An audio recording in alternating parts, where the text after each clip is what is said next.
Welcome to Calmnest Stories. Tonight, you're invited to relax and listen as we gently retell the timeless tale of Beauty and the Beast. Settle in as we journey through enchanted gardens, discover the magic of kindness, and witness how love can transform even the most unlikely hearts. Let this soothing story bring you comfort, calm, and a peaceful escape. Thank you for joining us. Your story time begins now. Chapter 1. Introduction. As dusk settled over the quiet French countryside, a gentle hush fell upon the world. In a modest cottage at the edge of Valsa Riviere, a family gathered close, preparing for the night. Their lives, once filled with comfort and laughter, had changed, but hope still flickered in their hearts. This is the story of Camille, a young woman whose kindness would transform not only her own fate, but that of a lonely chateau and its mysterious master.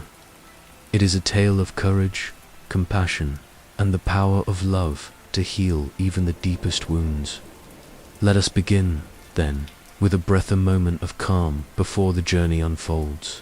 For in the quiet of this evening, as the stars appear one by one, a timeless story is about to begin. Chapter 2. The merchant's misfortune. The town of Valsa Riviere was never more beautiful than in autumn. The stone streets, winding and narrow, were lined with ancient chestnut trees whose leaves flamed gold and red before drifting gently to the ground. The river, which gave the town its name, sparkled in the crisp sunlight, carrying with it the scent of wood smoke and distant orchards. It was a place where time seemed to slow, where neighbors greeted one another by name and the market square bustled with life, laughter, and the promise of the harvest. For many years, Laurent and his family had been among the town's most respected residents. Laurent was a merchant of some renown, his ships traveling as far as the ports of Spain and Italy, returning with silks, spices, and stories of distant lands. His house, perched on a gentle rise above the river, was the envy of many a grand old place with tall windows, a wide stone terrace, and a garden that bloomed with roses in the spring. The laughter of children often echoed through its halls, and the kitchen was always warm, filled with the scent of baking bread and simmering stews. Laurent's 6 children, 3 sons and 3 daughters, had grown up in comfort, if not luxury. The eldest Etienne was as serious as he was tall, already learning the ways of commerce from his father. Next was Luc, quick-witted and restless, forever dreaming of adventure beyond the town's borders. The youngest son, Hugo, was gentle and bookish, happiest when reading by the fire. The daughters were no less remarkable. Margot, the eldest, was known for her beauty and her sharp tongue. Elise, for her musical talent and easy laughter. And then there was Camille, the youngest of all, whose kindness was as natural as breathing. Camille had a way of seeing the world that set her apart. Where others saw only what was, she saw what could be. She loved the garden best of all, tending the roses with patient hands, whispering encouragement to the seedlings and singing softly as she worked. She was not the most beautiful of her sisters, nor the most clever, but there was a light in her eyes that drew people in a quiet strength, a gentle wisdom beyond her years. But even in a town as peaceful as Valsa Riviere, the winds of fortune can change without warning. It began with rumorous whispers in the market, anxious glances exchanged over barrels of apples and bolts of cloth. A storm had swept the coast, fierce and sudden, scattering ships and smashing. Docks merchants waited for word, their hearts heavy with dread. When the news finally came, it was worse than anyone had feared. Laurent's ships, laden with precious cargo, had been caught in the tempest. Some were lost entirely, Others limped into port, battered and empty. The losses were staggering. Laurent tried to remain hopeful. He reassured his children, promising that things would soon return to normal. But as the weeks passed and the bills mounted, it became clear that their old life was slipping away.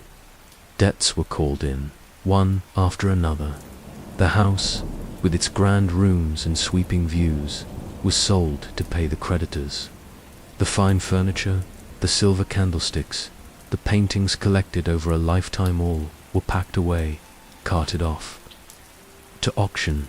The day they left their home was cold and grey, the sky heavy with the threat of rain. Camille stood in the garden for a long moment, her hand resting on the gnarled trunk of her favourite rose bush. She whispered a quiet goodbye, then turned to join her family at the gate. They walked away together, heads bowed, the weight of loss pressing down on them like a winter cloak. Their new home was a small cottage at the edge of town, half hidden by brambles and wildflowers. It was a far cry from the house they had left behind, 2 cramped bedrooms, a kitchen with a leaky roof, and a single fireplace that struggled to keep the chill at bay. The garden was overgrown, the well needed mending, and the shutters hung crooked on their hinges. But it was theirs, and for that Laurent was grateful. The adjustment was not easy. Margot and Elise, accustomed to servants and social calls, found the work of daily life overwhelming. They complained bitterly about the rough sheets, the plain food, the endless chores. Etienne and Luc did their best to help, chopping wood and hauling water, but they too struggled with the loss of status and comfort.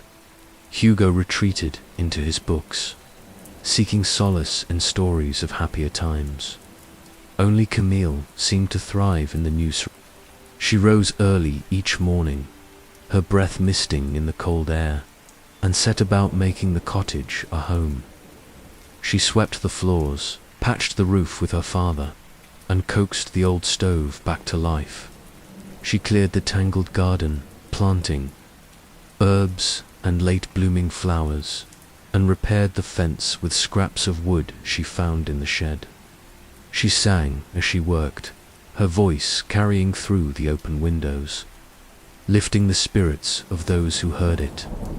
Neighbors, at first wary of the once proud family now fallen on hard times, soon warmed to Camille's gentle manner. She helped the old woman next door with her knitting, mended clothes for the children down the lane, and shared what little they had with those in need. In return, the villagers brought fresh eggs, a loaf of bread, a jar of honey, small kindnesses that made the days a little brighter. Laurent watched his youngest daughter with a mixture of pride and sorrow. He blamed himself for their misfortune, for the choices that had led them here. But Camille never complained.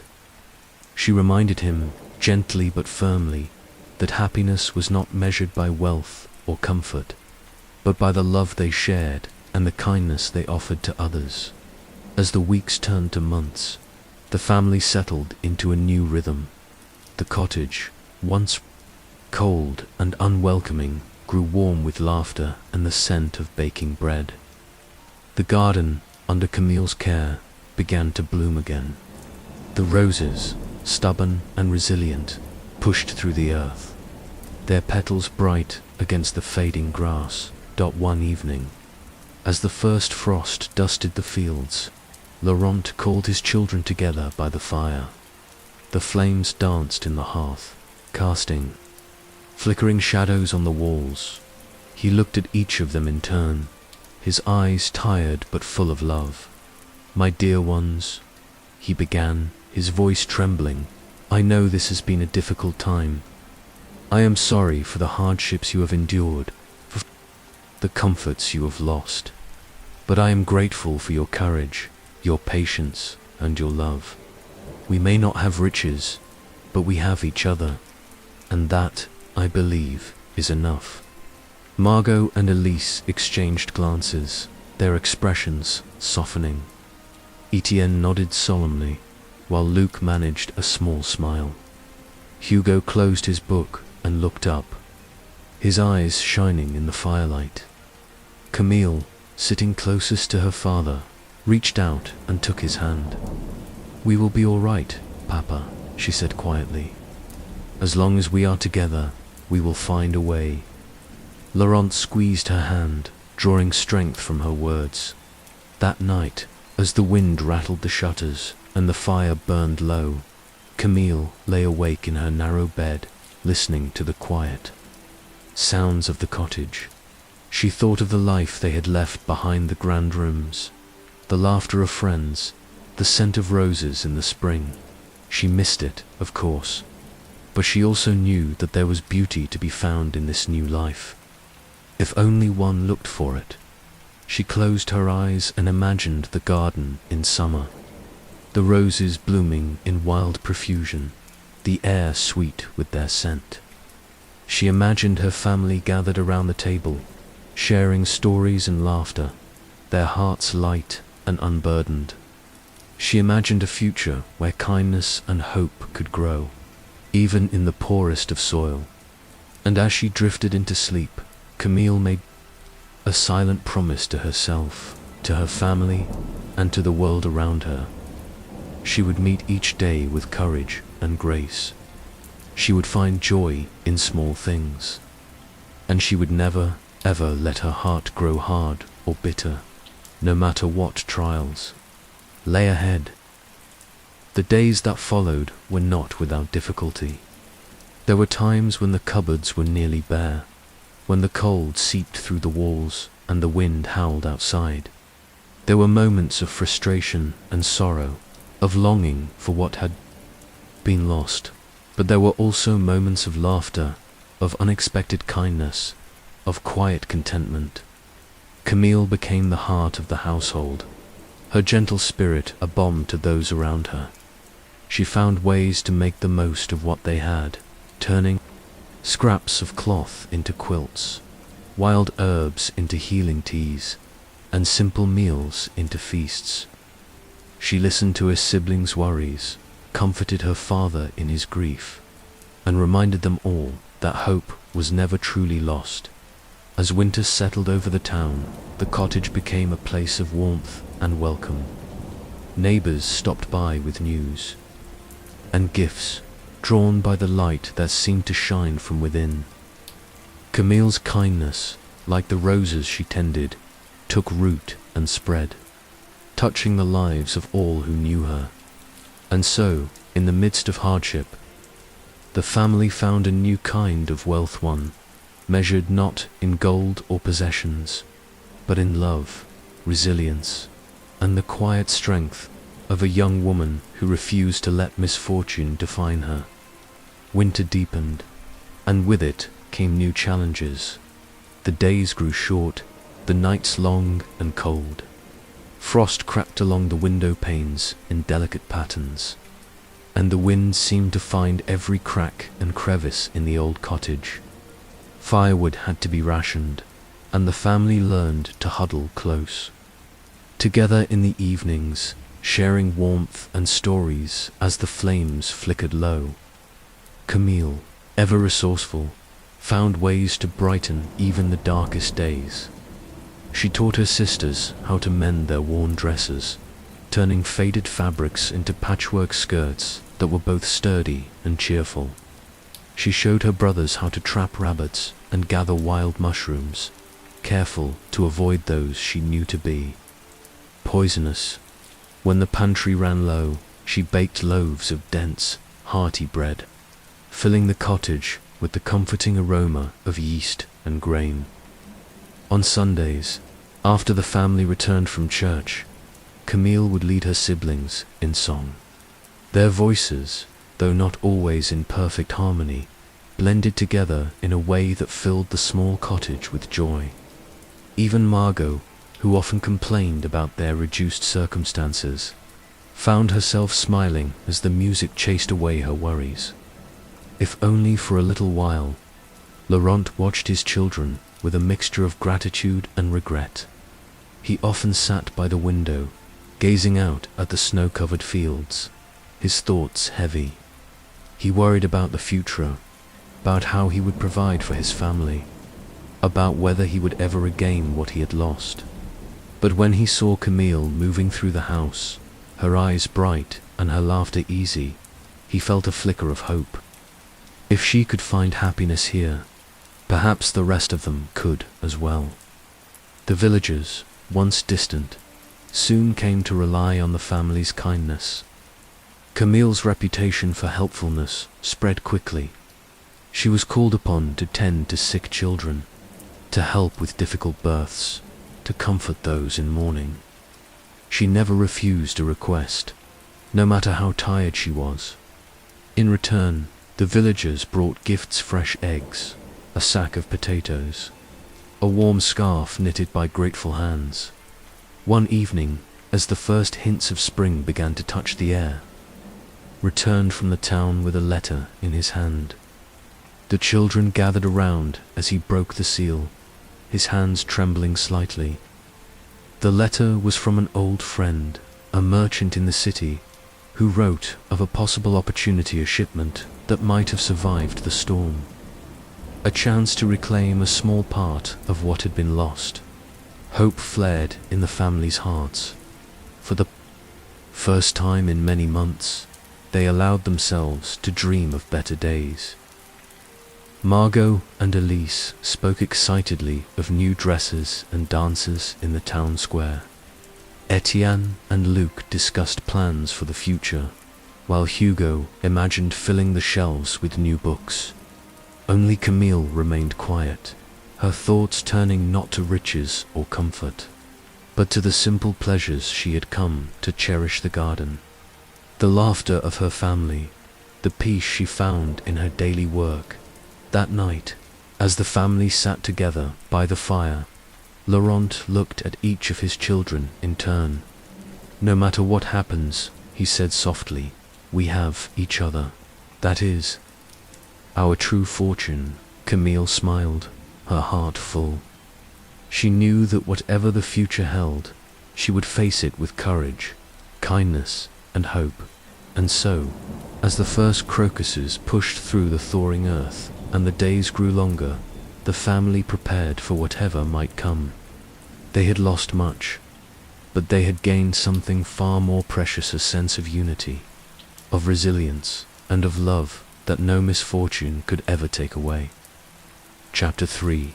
Hopes and Disappointments. Winter's icy grip began to loosen its hold on Valse Riviere, and with each passing day, the world seemed to breathe a little easier. The river, once locked beneath a sheet of ice, now murmured softly as it hurried past the town, swollen with the melt of distant snows. Buds appeared on the trees, and the first brave crocuses poked their heads through the thawing earth, their purple and yellow petals a promise of warmer days to come. In the cottage at the edge of town, the mood was lighter than it had been in many months. The worst of the cold was over, and the family had survived the winter with their spirits, if not their fortunes, intact. Camille's garden, so carefully tended even in the harshest weather, showed signs of new life. She spent her mornings clearing away dead leaves, her hands muddy and cold, but her heart full of hope. It was on one such morning, as Camille knelt among the budding roses, that Etienne came running up the path, breathless and wild-eyed.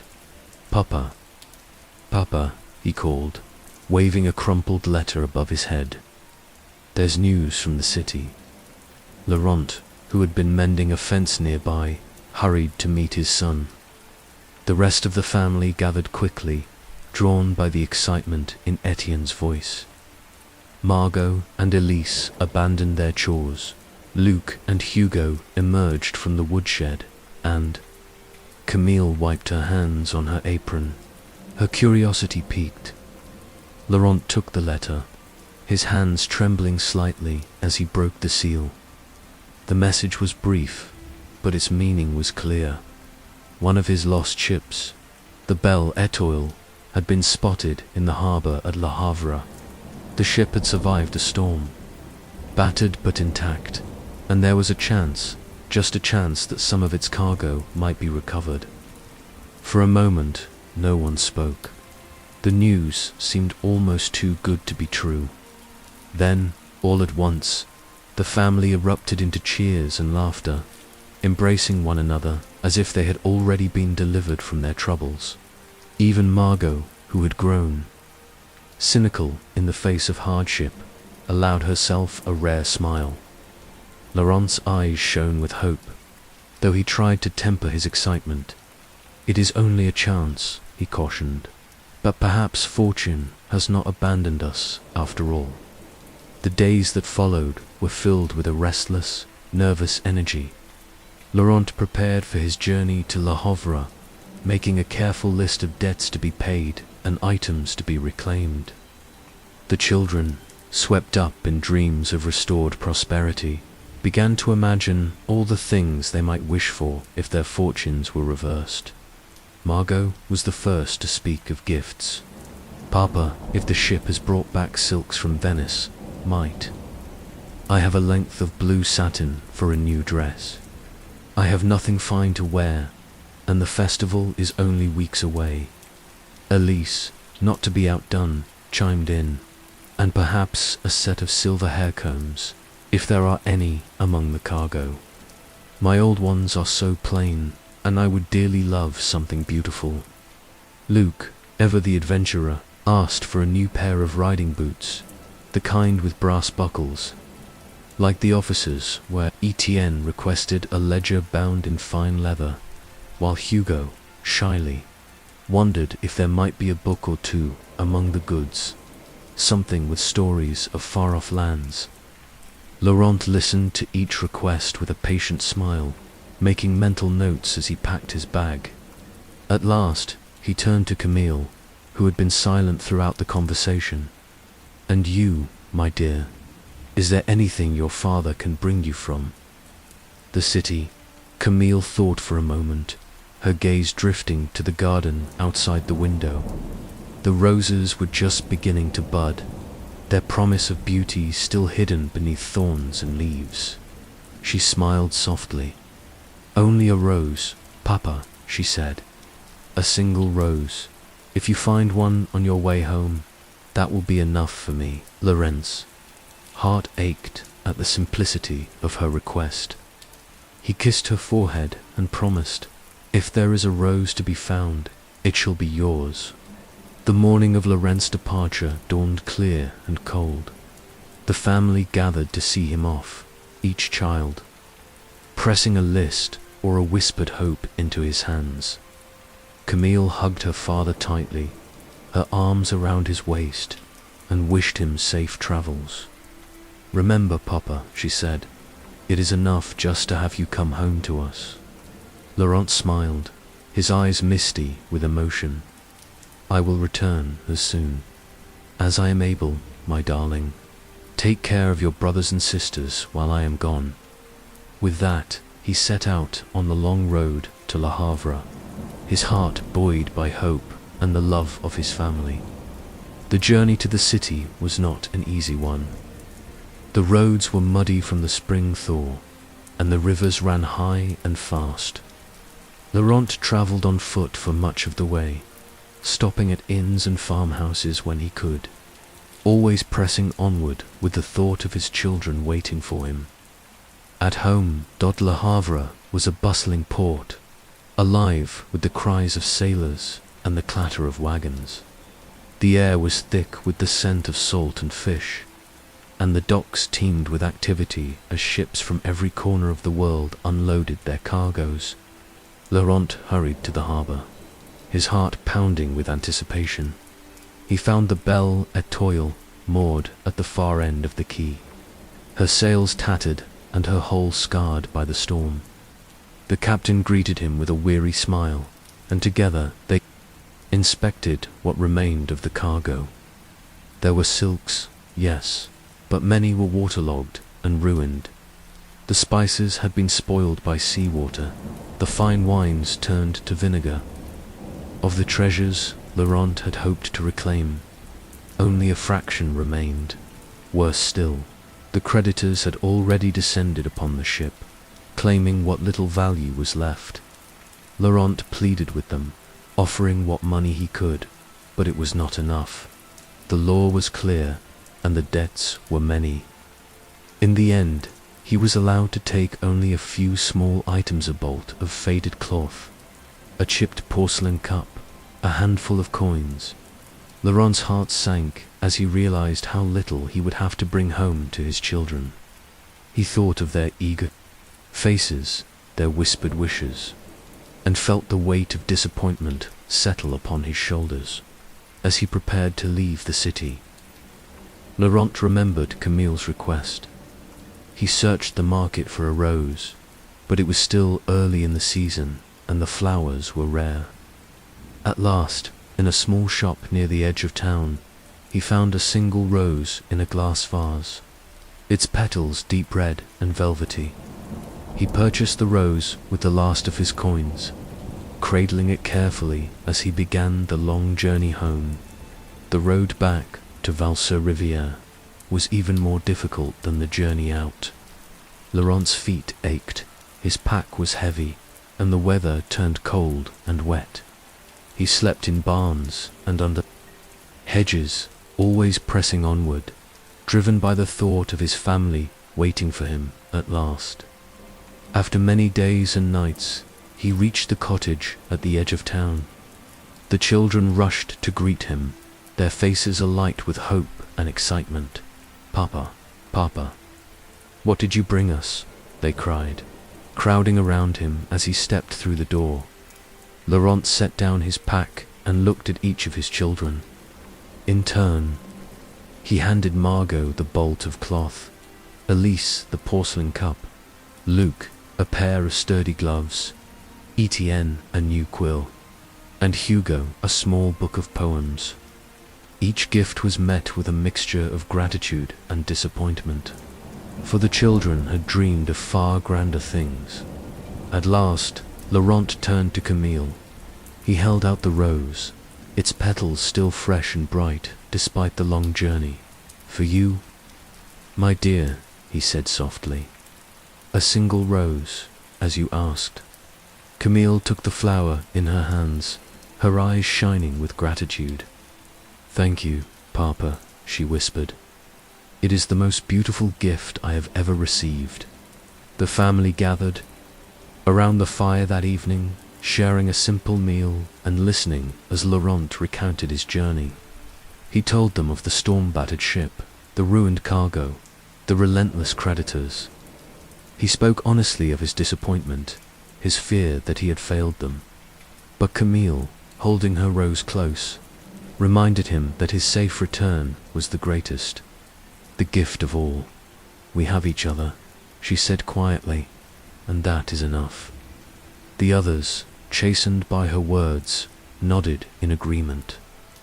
The disappointment of lost fortunes faded in the warmth of the fire and the comfort of family. That night, as the wind howled outside and the rain beat against the windows, Camille placed her rose in a cup of water by her bedside. She watched its petals glow in the candlelight, a symbol of hope and love in the face of hardship. She thought of her father's weary smile, of her siblings' laughter, of the simple joys that filled their days. She knew that life would not always be easy, that there would be more trials to face. But she also knew that, together, they could weather any storm. And so, as sleep claimed her, Camille dreamed not of riches or grand houses, but of roses blooming in the garden, of sunlight on the river, and of the unbreakable bond that held her family together. Chapter 4. The Enchanted Chateau. The Enchanted Chateau. The journey home should have been a relief for Laurent, a return to the familiar comforts of his family and the small cottage that, despite its humble appearance, now meant everything to him. Yet as he left the city behind, the sky darkened with a brooding promise. Clouds gathered, heavy and low, and the wind picked up, tugging at his worn coat and chilling him to the bone. He pressed on, determined to reach Valser-Rivière before nightfall. But the road seemed longer than he remembered, and each step grew heavier with the burden of disappointment. The rose for Camille was wrapped carefully in a scrap of linen, tucked close to his heart to protect it from the cold. He thought of her gentle smile, the way her eyes lit up even in the darkest times, and he drew strength from the memory. Yet, as the first drops of rain began to fall, Laurent's spirits faltered. The path became slick with mud, and the wind howled through the trees, bending their branches until they creaked and groaned like old bones. Soon, the rain turned to a torrent. Thunder rumbled overhead, and lightning split the sky, illuminating the countryside in harsh, fleeting flashes. Laurent struggled to keep his footing, his boots slipping on the sodden earth. The world narrowed to the circle of his lanterns. Light, the rest swallowed by darkness and storm. He had lost his way. The familiar landmarks were gone, hidden by sheets of rain and the shifting shadows of the forest. Each fork in the road seemed to lead him further from home, and panic began to gnaw at the edges of his resolve. He called out for help, but his voice was lost in the roar of the storm. Hours passed, or perhaps only minutes. It was impossible to tell. Laurent's hands were numb, his face stung by wind and rain. Just as despair threatened to overwhelm him, he caught sight of a faint glow through the trees, a golden light that flickered invitingly against the gloom. With the last of his strength, Laurent pushed through the tangled undergrowth, following the light as if it were a beacon sent by fate. The trees parted suddenly, and he found himself standing before a set of iron gates, their bars twisted into the shapes of roses and thorns. Beyond the gates, a long, winding drive led to a chateau unlike any he had ever seen. The chateau rose from the earth like something out of a dream or a fairy tale. Its towers and turrets were shrouded in mist, their stone walls draped with ivy and climbing roses. Windows glowed with warm light, and the scent of blooming flowers hung in the air, impossibly rich for so late in the season. The rain seemed to lessen as Laurent approached, as if the very air around the chateau was enchanted. He hesitated at the gates, uncertain, but the storm raged behind him, and the promise of shelter was too great to resist. With a trembling hand, he pushed the gates open. They swung silently inward, and Laurent hurried up the drive, his heart pounding with a mixture of fear and hope. The great oak doors of the chateau stood ajar, as if waiting for him. He stepped inside, blinking in the sudden warmth and light. The entry hall was vast, its marble floors gleaming, its walls lined with portraits and tapestries. A grand staircase swept upward, its banister carved with roses and leaves. The air was scented with beeswax and flowers, and a fire crackled invitingly in a nearby hearth. "Hello," Laurent called, his voice echoing through the empty halls. "Is anyone here?" There was no answer. Yet as he ventured further inside, he found that the chateau was not abandoned. Candles burned in every room, casting soft pools of light. A table in the dining room was set for one, with silver dishes and crystal glasses. A steaming bowl of soup waited beside a loaf of fresh bread, as if prepared just for him. Laurent's hunger overcame his hesitation. He sat at the table and ate, the food warm and comforting after his ordeal. He drank deeply from a pitcher of cool water, feeling strength return to his weary limbs. When he had finished, he explored the chateau further, marveling at its beauty and mystery. Everywhere he looked, he found signs of care and hospitality: a towel laid out by a basin, a robe draped over a chair, slippers waiting by the fire. yet he saw no sign of his host. The only sounds were the ticking of clocks, the crackle of flames, and the distant patter of rain against the windows. Exhausted, Laurent found a bedroom prepared for him, the bed piled high with soft blankets and pillows. He lay down, intending only to rest for a moment, but sleep claimed him almost instantly.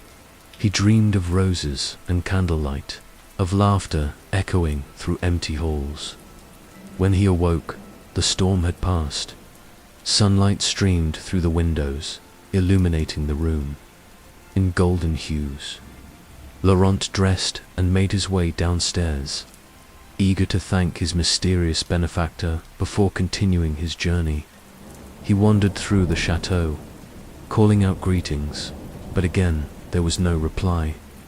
It was as if the house itself had cared for him, anticipating his every need. He found his coat, now dry and warm, and his boots cleaned of mud.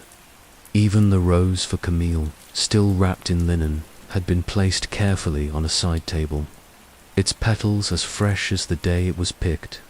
Laurent stepped outside into the morning air. The gardens were a riot of color, roses blooming in every shade imaginable, their fragrance intoxicating. He wandered among the flowers, marveling at their beauty. Remembering Camille's request, he reached out to pick a single rose, its petals deep red and velvety. As his fingers closed around the stem, a voice thundered behind him, deep and terrible. "Who dares steal from my garden?" Laurent spun around, his heart leaping into his throat. Standing at the edge of the rose beds was a figure unlike any he had ever seen. A man, but not a man. He was tall and broad-shouldered, his face shadowed by a mane of dark hair. His eyes glowed amber in the morning light, and his hands ended in sharp, curved claws. He wore a cloak of midnight blue, embroidered with silver thread, and his presence radiated power and menace. Laurent fell to his knees, the rose dropping from his hand. "Forgive me," he stammered, his voice shaking. "I meant no harm. I was lost in the storm, and your chateau offered me shelter. I took only a single rose for my daughter, who asked for nothing else." The beast regarded him in silence, his expression unreadable. For a long moment, Laurent feared he would be struck down where he knelt. But then the beast spoke again, his voice quieter but no less commanding. "You entered my home uninvited. You ate my food, slept in my bed, and now you steal from my garden. Why should I not punish you for your trespass?" Laurent bowed his head, tears pricking his eyes. "I have nothing to offer in payment but my gratitude. My family has lost everything. My youngest daughter, Camille, asked only for a rose. If you must punish someone, let it be me. Spare my children." The beast's eyes narrowed. "You are honest, at least. But honesty does not excuse theft. There must be a price." Laurent's heart pounded. "Take anything you wish. My life. If you must, only let my children go free." The beast considered this, his gaze lingering on the rose at Laurent's feet. At last he spoke. "Very well, I will spare your life for now. But you must return to your family and tell them what has happened. If one of your children is willing to take your place here, to live in this chateau as my companion, you may go free. If not, you must return yourself and accept whatever fate I decide." Laurent stared at him in horror. "You would ask a child to pay for my mistake." "I ask only for a willing heart," the beast replied. "The choice is yours." With that, he turned and vanished into the shadows of the garden, leaving Laurent alone among the roses. Shaken to his core, Laurent gathered the rose and stumbled back through the chateau. The doors opened for him as if by magic, and the gates swung wide as he approached. He hurried down the drive, not daring to look back. The weight of the beast's words heavy on his soul. The journey home was a blur. Laurent's mind raced with fear and guilt, replaying the encounter again and again. How could he ask any of his children to sacrifice themselves for his mistake? And yet, what choice did he have? The beast's command was clear, and the memory of those glowing eyes haunted his every step. At last, as dusk fell over Val-sur-Rivière, Laurent reached the cottage. His children rushed to greet him, their faces bright with relief and joy. Camille, seeing the rose in his hand, ran to embrace him. "Papa, you're home, and you brought me a rose, just as you promised." Laurent could not meet her eyes. He gathered his children around the fire and told them everything: the storm, the chateau, the kindness he had received, and the terrible price demanded for a single rose. The room fell silent as he finished. Margot wept, Elise clung to her brothers, and Luc and Etienne argued in hushed voices about what should be done. But Camille sat quietly, her eyes fixed on the rose in her lap. At last she spoke, her voice steady and calm. "I will go, Papa. I will take your place at the chateau," Laurent protested, but Camille shook her head. "You did what you had to do for our family. Now it is my turn. I am not afraid." The others tried to dissuade her, but Camille's mind was made up. She spent the night preparing, packing a small bag with her few belongings. She kissed each of her siblings goodbye, hugged her father tightly, and promised to write if she could. As dawn broke over the fields, Camille set out for the chateau, the rose tucked safely in her pocket. The road was long and uncertain, but her heart was light. She did not know what awaited her in the enchanted chateau, or what manner of creature the beast truly was. But she knew that she was not alone. The love of her family went with her, as sure as the rising sun. And so, with courage in her heart and hope in her step, Camille walked into the unknown, toward the chateau where her fate and the fate of all she loved would be decided. Chapter 5. The Bargain. The night after. Laurent's return was one of restless silence. The storm outside had passed, but inside the cottage, the air was heavy with worry. Laurent sat by the fire, his face drawn and shadowed, the rose for Camille lying on the table before him like a symbol of all that had gone wrong. His children, gathered close, watched him with anxious eyes.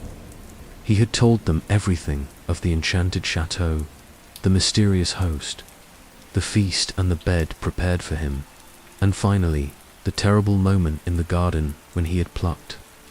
The rose and the beast had appeared. He spoke of the bargain, that in exchange for the rose, he must either return to work off his debt or send one of his children in his place. The words hung in the air, as sharp and cold as the wind that rattled the windows. Margot wept quietly into her handkerchief. Elise clung to her father's arm, her eyes wide with fear. Etienne and Luc argued in hushed voices, each insisting that he should be the one to go, each unwilling to let the other make the sacrifice. Hugo, pale and silent, stared into the fire, his thoughts a mystery. But Camille sat apart from her siblings, the rose cradled gently in her hands. She turned it over and over, tracing the velvet petals and the sharp thorns, her mind working through the problem with a calm determination that surprised even herself. Laurent watched her, his heart aching with guilt. "It was my fault," he said, for the 100th time. "I should never have taken the rose. I should never have entered that place." Camille looked up, her eyes clear and unwavering. "You did what you thought was right, Papa. You were lost, and cold and hungry. Anyone would have done the same. But the beast, Antoine, Laurent shuddered at the memory of those golden eyes, the voice that seemed to echo in the very stones of the chateau. He is not a man, Camille. He is something else, something dangerous. Camille nodded. Perhaps, but he showed you mercy, too. He let you go. He gave you a choice. Margot's voice was sharp with fear. A choice? What kind of choice is that? To send one of us into the hands of a monster? Elise sobbed. We cannot let anyone go. There must be another way. Etienne stood, his jaw set. I will go, Papa. I am the eldest. It is my responsibility. Luc shook his head. No, I will go. I am not afraid. But Camille raised her hand, silencing them all. No, I will go. The others protested, but Camille's voice was steady. I am the youngest. I have the least to lose. Margot and Elise are needed here. Etienne and Luc are strong and can help Papa. Hugo is not well enough for such a journey, but I am strong, and I am not afraid of hard work. Laurent's eyes filled with tears. I cannot ask this of you, Camille. You are my heart. She smiled gently. You do not ask, Papa, I offer. I know what it is to be without hope, and I know how to find joy in small things. If the chateau is as beautiful as you say, perhaps it will not be so terrible. And if the beast is truly a monster, then I will face him with courage. The family argued late into the night, but Camille would not be swayed. She packed a small bag with her few belongings, a change of clothes, a worn book of poetry, a ribbon from her mother, and the rose her father had brought her. She slept little, her mind filled with images of the chateau, its grand halls, its mysterious host, its gardens blooming with impossible beauty. At dawn, she dressed quietly and slipped into the kitchen. She prepared a simple breakfast for her family: porridge with honey, a pot of tea, a loaf of bread still warm from the oven. She set the table and waited for the others to wake. One by one, they joined her, their faces pale and drawn. Margot clung to her, weeping. Elise pressed a handkerchief into her hand, embroidered with tiny blue flowers. Etienne and Luc embraced her fiercely, promising to look after Papa and the others. Hugo, tears streaming down his cheeks, handed her a small, battered book. For when you are lonely, he whispered. Laurent could not speak. He simply held her close, his arms trembling, his tears soaking her hair. When the time came, Camille kissed each of them goodbye. She stepped out into the morning, the rose tucked safely in her pocket, and began the long walk to the chateau. The road was familiar, at first the fields she had played in as a child, the stream where she had gathered wildflowers, the woods where she had watched the foxes and deer. But as she walked, the landscape changed. The trees grew taller and denser, their branches arching overhead to form a green cathedral. The air grew cooler, tinged with the scent of moss and earth. The path twisted and turned, leading her deeper into the heart of the forest. At last, she came to the iron gates, their bars shaped like roses and thorns. She hesitated for only a moment before pushing them open. They swung inward with a soft creak, and she stepped onto the winding drive. The chateau was even more magnificent than she had imagined. Its towers soared into the sky, their stone walls covered in ivy and blooming roses. The windows glowed with golden light, and the gardens were a riot of color. Even in the cool spring air, Camille walked up the drive, her heart pounding. She paused at the great oak doors, gathering her courage, and knocked. The doors swung open, revealing a grand entry hall. The marble floors gleamed, and the walls were lined with portraits and tapestries. A fire crackled in the hearth, and the air was warm and inviting. "Hello," she called, her voice echoing. There was no answer, but as she stepped inside, she heard the faintest whisper of footsteps on the stairs. She turned, and there he was. Antoine. He was taller than she had imagined, his shoulders broad, his presence commanding. His face was shadowed by a mane of dark hair, his eyes golden and piercing. He wore a cloak of midnight blue, embroidered with silver thread, and his hands ended in sharp, curved claws. For a moment, Camille's courage faltered, but she remembered her father's words, and she stood her ground. "I am Camille," she said, her voice steady.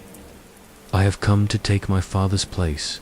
Antoine studied her in silence. At last, he spoke, his voice deep and resonant. "You are very brave." Camille lifted her chin. "I am not brave. I am simply doing what is right." He nodded, a flicker of something admiration, perhaps passing through his eyes. "Very well, you may stay. Your father's debt is paid." He turned and gestured for her to follow. Camille did, her heart pounding. He led her through the chateau, showing her the rooms she might use, the library, filled with books from every corner of the world, the music room, with its grand piano and shelves of sheet music, the dining hall, where a table was set for two. "You are free to go where you wish," Antoine said. "You will want for nothing, but you must not leave the grounds." Camille nodded. "I understand." He looked at her for a long moment, as if searching for something in her face. "If you need anything, ring the bell in your room. Someone will come." She wondered who someone might be, but she did not ask. Instead, she thanked him and followed a young servant, Gabriel, as he introduced himself to her chambers. Gabriel was a boy of about her own age, with kind eyes and a shy smile. He showed her to a room overlooking the gardens, its windows framed by climbing roses. The bed was soft, the linens fresh, and a vase of wildflowers sat on the table. "If you need anything, just ask," Gabriel said. "You'll find the chateau is unusual, but not unkind." Camille smiled, grateful for his warmth. "Thank you, Gabriel." He hesitated at the door. "Don't be afraid of Antoine. He can seem fierce, but he is not cruel." Camille nodded, her heart easing a little. "I will remember." When she was alone, she unpacked her few belongings and placed the rose from her father in a cup of water. On the windowsill, she sat by the window, watching the sun set over the gardens, her thoughts a tangle of fear and hope. That night, she dined with Antoine in the grand hall. The food was exquisite roast chicken with herbs, fresh bread, sweet fruit tarts. Antoine ate little, watching her with an intensity that made her uneasy. "Why did you come?" he asked at last. Camille met his gaze. "Because my father loves me, and I love him. I could not let him suffer for a mistake made out of kindness." Antoine was silent for a long time. At last, he said, "You are very unusual, Camille." She smiled a little sadly. Perhaps I am just ordinary, and the world has forgotten what ordinary kindness looks like." He looked away, his expression unreadable. After dinner, Camille explored the chateau. She wandered through the library, running her fingers over the spines of books in every language. She played a few notes on the piano in the music room, the sound echoing through the empty halls. She walked in the gardens, breathing in the scent of roses and listening to the night birds sing. As she returned to her room, she passed Antoine in the corridor. He nodded to her, a gesture of respect, and she nodded back. That night, as she lay in bed, Camille thought of her family. She missed them fiercely, but she knew she had made the right choice. She was not afraid of hard work, and she was not afraid of Antoine. She would find a way to make this strange new life her own. And as she drifted off to sleep, the rose on her windowsill glowed softly in the moonlight, a symbol of hope and love in the heart of the enchanted chateau. Chapter 6. Camille at the Chateau. The sun was just cresting the horizon as Camille approached the chateau gates for the second time in her life, her heart a mixture of trepidation and resolve. The ironwork shaped into roses and thorns glinted in the pale morning light, dew sparkling on every curve. She paused for a moment, drawing a deep breath, letting the cool air fill her lungs and steady her nerves. Then, with a gentle push, she opened the gates and stepped inside. The winding drive was flanked by gardens that seemed impossibly lush for the early spring. Roses bloomed in every shade from cream to crimson, their petals unfurling in the gentle breeze. The air was rich with their fragrance, mingling with the earthy scent of damp soil and new grass. Birds called from hidden perches, their songs weaving through the hush. And somewhere nearby, the soft trickle of a fountain could be heard. Camille's footsteps crunched on the gravel as she made her way up to the grand front doors. They opened before she could even raise her hand to knock, swinging inward with a silent, welcoming grace. Standing in the entryway was a young man, perhaps a year or two older than herself, with sandy hair, warm brown eyes, and a gentle, slightly nervous smile. "Welcome, mademoiselle," he said, bowing with a formality that was somehow both sincere and endearing. "I am Gabriel, Monsieur Antoine's assistant. He asked me to greet you and help you settle in." Camille felt some of the tension ease from her shoulders. "Thank you, Gabriel. I'm grateful for your kindness. Come in, please." Gabriel stepped aside, gesturing her into the vast marble foyer. "Let me take your bag. You must be tired from your journey." The chateau was even more magnificent by daylight. Light poured through tall windows, illuminating the intricate patterns on the marble floor and the gilded frames of portraits that lined the walls. A grand staircase swept upward, its banister carved into twisting vines and blossoms. The air was warm, scented with beeswax and flowers, and everywhere Camille looked, she saw signs of care: fresh flowers in vases, polished silver candlesticks, and the faintest echo of music drifting from somewhere deeper in the house. Gabriel led her through the halls, pointing out rooms as they went. "That's the dining room, where you'll take your meals. The music room is just beyond, and the library is down this corridor. If you need anything, you can always find me in the kitchens or the gardens." He paused before a heavy oak door. "This will be your room. I hope you find it comfortable." Camille stepped inside and caught her breath. The room was spacious and bright, with tall windows overlooking the rose gardens. A canopied bed stood against one wall, piled high with soft quilts and pillows. A small writing desk sat beneath the window, and a wardrobe carved with more rose motifs stood in the corner. On the bedside table, a vase of fresh wildflowers greeted her, their colors vivid against the white linen. "It's beautiful," she whispered, turning to Gabriel with gratitude in her eyes. He smiled, pleased. "If there's anything you need, extra blankets, a different pillow, anything at all, just let me know." She set her small bag on the bed and turned to him. "Thank you, Gabriel. You've been very kind." He shrugged, a little shy. "It's easy to be kind to someone who's so brave." A blush rose to Camille's cheeks. But before she could reply, a bell sounded somewhere in the distance, a deep, resonant note that seemed to vibrate through the very stones of the chateau. "That will be breakfast," Gabriel said. "If you'd like to freshen up, I'll wait for you in the hall." Camille nodded and washed her face in the basin by the window, smoothing her hair and straightening her dress. She looked at her reflection in the mirror, her eyes a little wide, her cheeks flushed with nerves and excitement. She took another deep breath, then joined Gabriel in the hallway.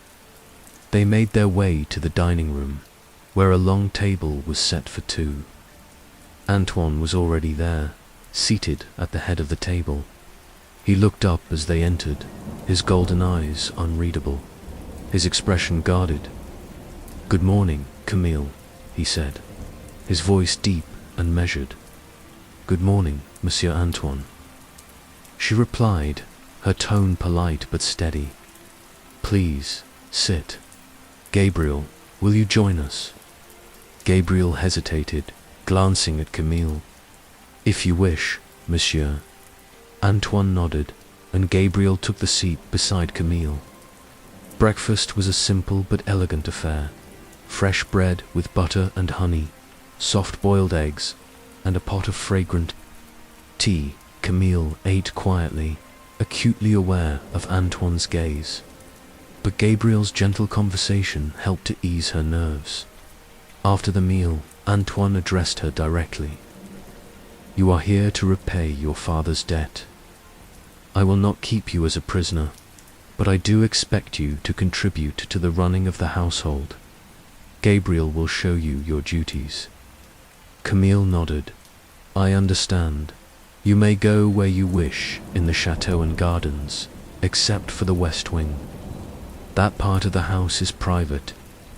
She met his gaze, curiosity flickering in her eyes, but she did not ask why. "Thank you, monsieur."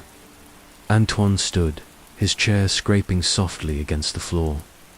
"Gabriel, I leave her in your care." With that, he swept from the room, his cloak trailing behind him like a shadow. Gabriel turned to Camille with a reassuring smile. "Don't worry, he's not as fearsome as he seems. He just keeps to himself." "I can see that," Camille replied, her tone light. "What shall I do first?" Gabriel led her through the chateau, explaining her new responsibilities. She would help in the kitchens, prepare flowers for the dining table, assist with the laundry, and tend the gardens. The work was not easy, but it was honest and familiar, and Camille found comfort in the rhythm of the tasks. The kitchens were warm and bustling, filled with the sense of baking bread and roasting meats. The cook, Madame Fournier, was a stout woman with a booming laugh and a heart as big as her apron. She welcomed Camille with open arms, putting her to work kneading dough and chopping vegetables. "You've got good hands, girl," Madame Fournier said approvingly. "Not afraid of a little flour, I see." Camille smiled, flour dusting her cheeks. "I've done this all my life." After the kitchen, Gabriel showed her the laundry room, where linens were scrubbed and hung to dry in the fresh air.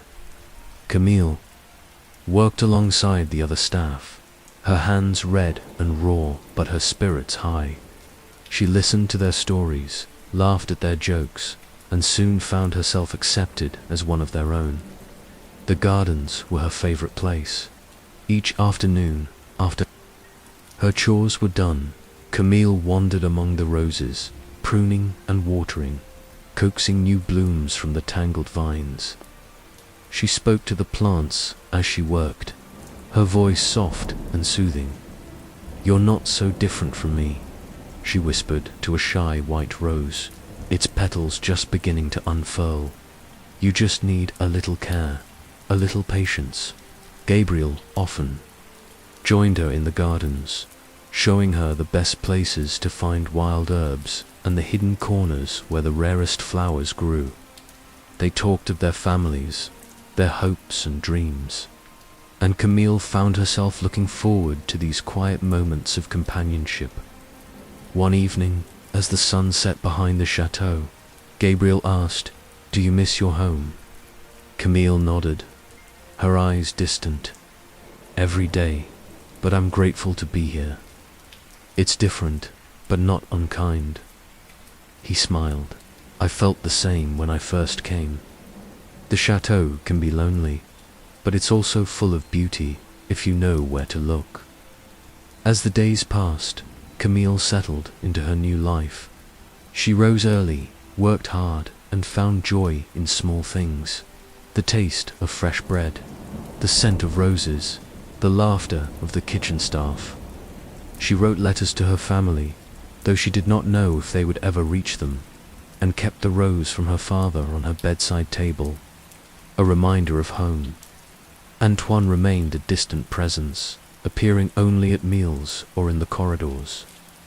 Late at night, he spoke little, his manner reserved, but Camille sensed a deep sadness behind his golden eyes. One afternoon, as she dusted the shelves in the library, Camille found a book of poetry, her favorite author, the pages worn and well loved. She sat by the window and read aloud, her voice filling the empty room. To see a world in a grain of sand, and a heaven in a wild flower. She did not notice Antoine standing in the doorway, listening.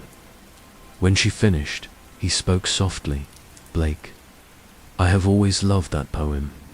Camille started, surprised. "I didn't know you liked poetry, monsieur." He smiled, a fleeting expression that softened his features. "There is much you do not know about me, Camille." She closed the book and looked at him, curiosity in her eyes. "Then perhaps you will tell me, one day." "Perhaps," he replied, and slipped away before she could say more.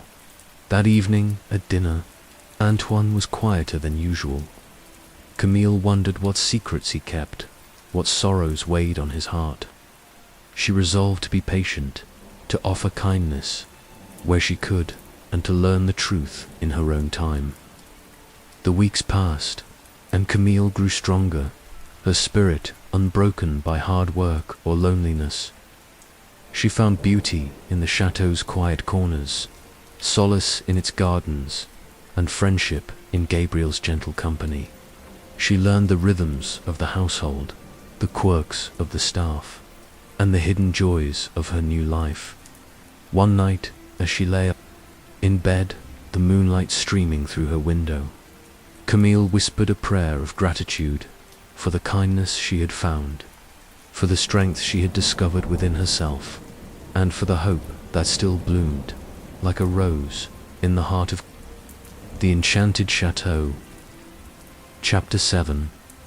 Building Connections. The first weeks at the chateau passed in a gentle rhythm, each day folding into the next with the quiet certainty of the seasons. Camille had settled into her new life, her hands growing skilled at the work, her heart finding small joys in the gardens, the kitchens, and the library's endless shelves.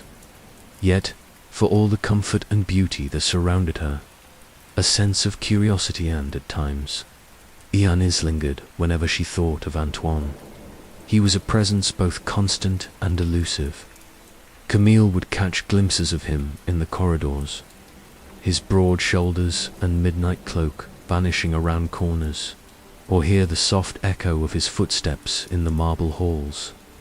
At meals, he sat at the head of the table, his golden eyes watchful, his words few.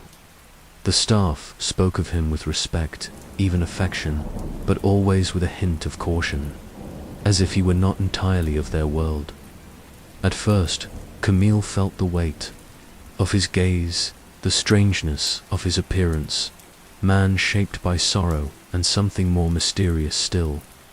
She remembered her father's trembling voice, the warnings whispered by her siblings, and the stories she had heard as a child. Yet, as the days passed, her fear faded, replaced by a growing sense of curiosity. One evening, after a particularly Long day in the gardens. Camille was invited to dine with Antoine in the small salon, more intimate space than the grand dining hall. Its walls lined with books and paintings, a fire crackling in the hearth. The table was set for two, and Gabriel, ever attentive, served a simple meal of roasted vegetables, fresh bread, and a delicate fruit compote. Antoine greeted her with a nod, his expression thoughtful. "You have done much in the gardens," he said.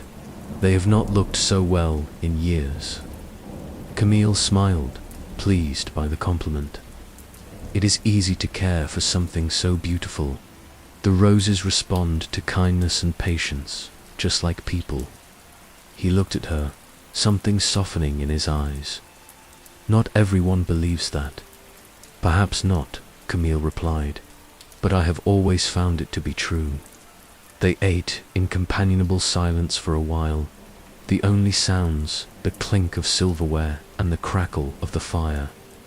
Camille found herself relaxing, the warmth of the room and the gentle light easing her nerves. After the meal, Antoine surprised her by asking, "Would you care to walk in the gardens with me?" Camille hesitated only a moment before nodding. "I would like that." They stepped out into the cool evening air, the sky streaked with the last colors of sunset. The gardens glowed in the twilight, the roses luminous against the deepening shadows. They walked slowly, neither speaking at first, simply listening to the night sounds, the distant call of an owl, the rustle of leaves, the soft sigh of the wind at last. Antoine broke the silence. "You are not afraid of me?" Camille looked up at him, her gaze steady. "I was, at first, but you have shown me nothing but kindness. I see no reason to fear you." He smiled, a fleeting, wistful expression. Most do not see past what is on the surface. Camille considered this. It is easy to judge what we do not understand, but I have learned that there is always more to a person than meets the eye. They walked a little further, and Antoine paused beside a rose bush heavy with blooms. He reached out, careful not to disturb the petals, and said quietly, "There was a time when I was not so different from other men. I had a family, friends, a life filled with promise. But I made mistakes, terrible mistakes, and I have paid dearly for them." Camille listened, her heart aching at the sorrow in his voice. "We all make mistakes. What matters is what we do, to make amends." Antoine looked at her, his eyes shining in the moonlight. "You are wise beyond your years, Camille." She smiled, a little embarrassed. "I have had to learn quickly." They returned to the chateau, the silence between them, now comfortable, filled with unspoken understanding. That night, as Camille lay in bed, she thought of Antoine, of the sadness in his eyes, the gentleness in his voice, and wondered what secrets he still kept hidden. Over the following days, their connection deepened. Antoine began to seek out Camille's company, inviting her to share meals, to walk in the gardens, or to sit with him in the library as the rain drummed softly against the windows. Their conversations ranged from the trivial to the profound favorite books, childhood memories, the nature of happiness and regret. One afternoon, as they sat by the fire, Camille asked, "Will you tell me about your family?" Antoine was silent. For a long time, staring into the flames. At last, he spoke, his voice low and rough. "My mother was a kind woman, full of laughter and light.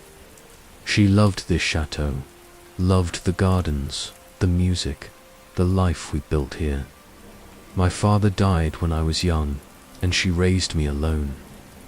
I was spoiled, I suppose, given everything I wanted, praised for every small achievement. I grew proud, selfish, blind to the needs of others. He paused, his hands clenched in his lap. When my mother fell ill, I was too busy with my own pursuits to notice.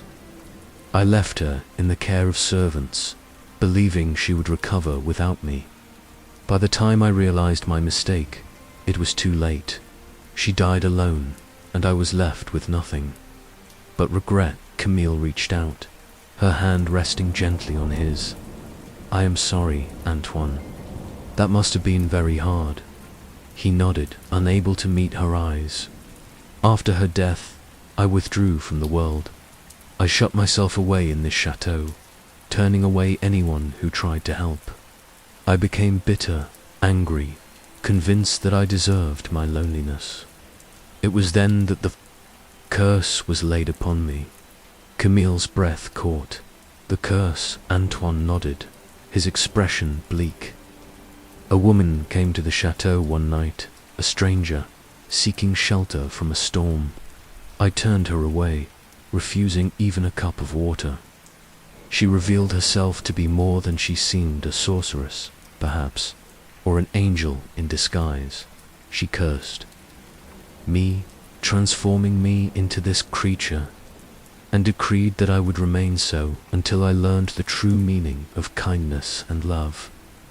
He looked at Camille, his eyes pleading. "I have tried, but it is not easy to change what is in one's heart. I have spent years alone, haunted by my failures." Camille squeezed his hand, her voice gentle.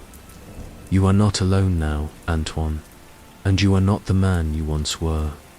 I see kindness in you, and courage." He smiled, a glimmer of hope in his eyes. "You give me too much credit." "Perhaps not enough," she replied. From that day forward, Antoine changed. He began to take an interest in the life of the chateau, joining the staff for meals, listening to their concerns, offering help where he could. He spent time in the gardens, working alongside Camille, learning the names of the flowers, the rhythms of the seasons. He played music in the evenings, filling the halls with melodies that lingered long after the last note had faded. The staff noticed the change as well. Madame Fournier, the cook, remarked on his newfound warmth. "He smiles more, that one, and he's taken to complimenting my tarts, which is a miracle in itself." Gabriel confided in Camille, his eyes shining with gratitude. "You've done something no one else could. You've brought him back to us." Camille shook her head. "He did it himself. I only reminded him of what he already knew." As the weeks turned to months, the bond between Camille and Antoine deepened. They shared laughter and sorrow, hopes and fears. Camille found herself drawn to him, not just by his kindness, but by the depth of his character, the way he faced his regrets, the courage with which he sought to change. One evening, as they walked in the moonlit gardens, Antoine stopped beside a fountain, the water shimmering in the silver light. "Camille," he said, his voice trembling, "I am grateful for your friendship.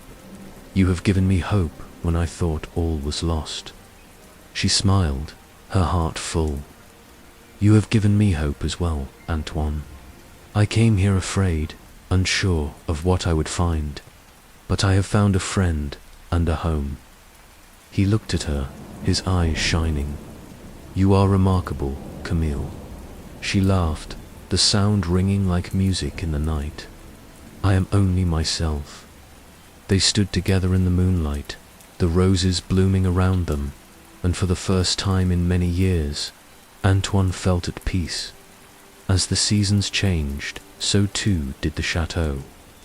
The gardens flourished under Camille's care. The staff found new joy in their work, and the halls echoed with laughter and music.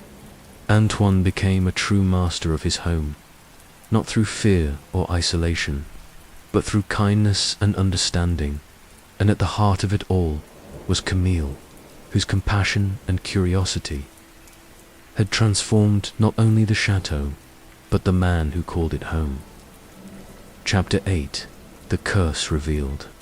The chateau had become a place of gentle transformation, its halls and gardens echoing with new life. Camille's presence had softened the edges of every room, and Antoine's laughter, once rare and uncertain, now rang out in the evenings, mingling with the music she played on the old piano or the stories she read aloud by the fire. Yet beneath the surface, Camille sensed there was still a shadow that lingered over Antoine, a sorrow he carried that no amount of kindness or beauty could fully dispel. It was late autumn when the truth finally began to unfurl, as crisp leaves danced across the lawns and the roses faded into hips and thorns. One evening, after a day spent gathering the last of the apples from the orchard, Camille found Antoine in the library, staring into the flames of a dying fire. He looked up as she entered, his expression thoughtful, almost haunted. "Camille," he said quietly, "will you sit with me?" He joined him on the settee, drawing her knees beneath her and wrapping a shawl around her shoulders. The fire cast flickering shadows across the walls, illuminating the rows of books, and the portraits of ancestors who watched in silent witness. For a long while, neither spoke.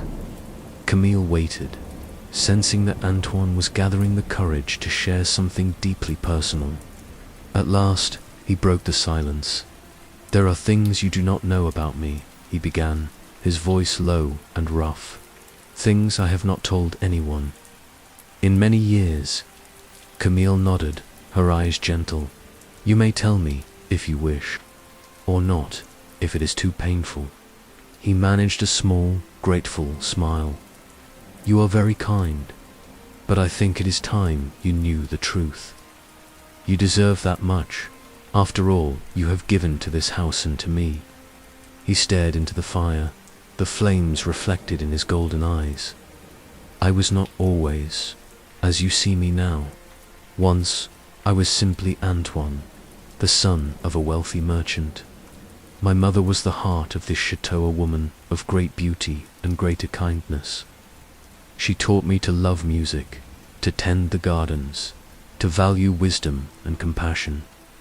My father died when I was young, and my mother raised me with all the love she had." He paused, his hands twisting together in his lap. "But I was proud, Camille. I was vain. I believed the world owed me happiness, that my charm and good looks were all I needed to succeed. I became selfish, dismissive of those who did not meet my standards. I surrounded myself with flatterers, ignored the needs of the servants, and grew blind to the suffering of others." Camille listened, her heart aching at the pain in his voice. "What happened?" Antoine's gaze grew distant. "My mother grew ill, but I refused to see it. She called for me, but I was too busy with parties and amusements. I told myself she would recover, that she did not need me. By the time I realized how wrong I was, it was too late. She died alone, and I was left with nothing but regret." He bowed his head, his voice trembling. "After her death, I shut myself away.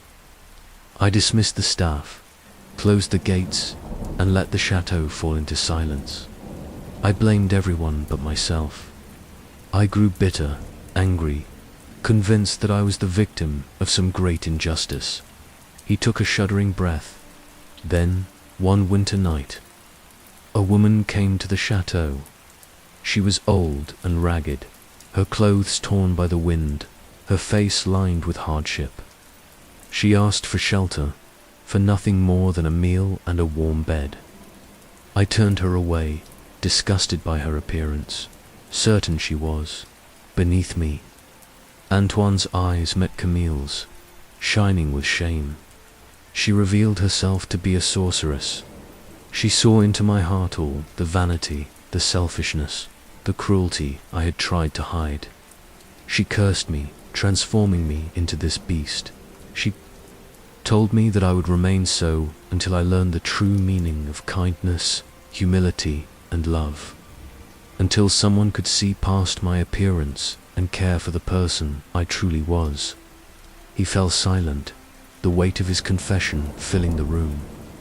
Camille reached out, her hand resting gently on his.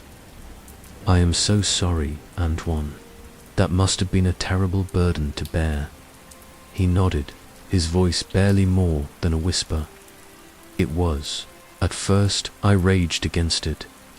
I tried to break the curse through force, through bargains, through every means I could imagine. But nothing worked. The years passed, and I grew more isolated, more hopeless. I believed I was beyond redemption." Camille squeezed his hand, her voice steady. "But you are not beyond redemption. No one is." He looked at her, hope flickering. In his eyes, "Do you truly believe that?" She nodded. "We all make mistakes. What matters is what we do after the choices we make, the kindness we show. You have changed, Antoine. I have seen it. You care for your staff, your home, your friends. You have learned humility, and you have opened your heart." Antoine's eyes filled with tears.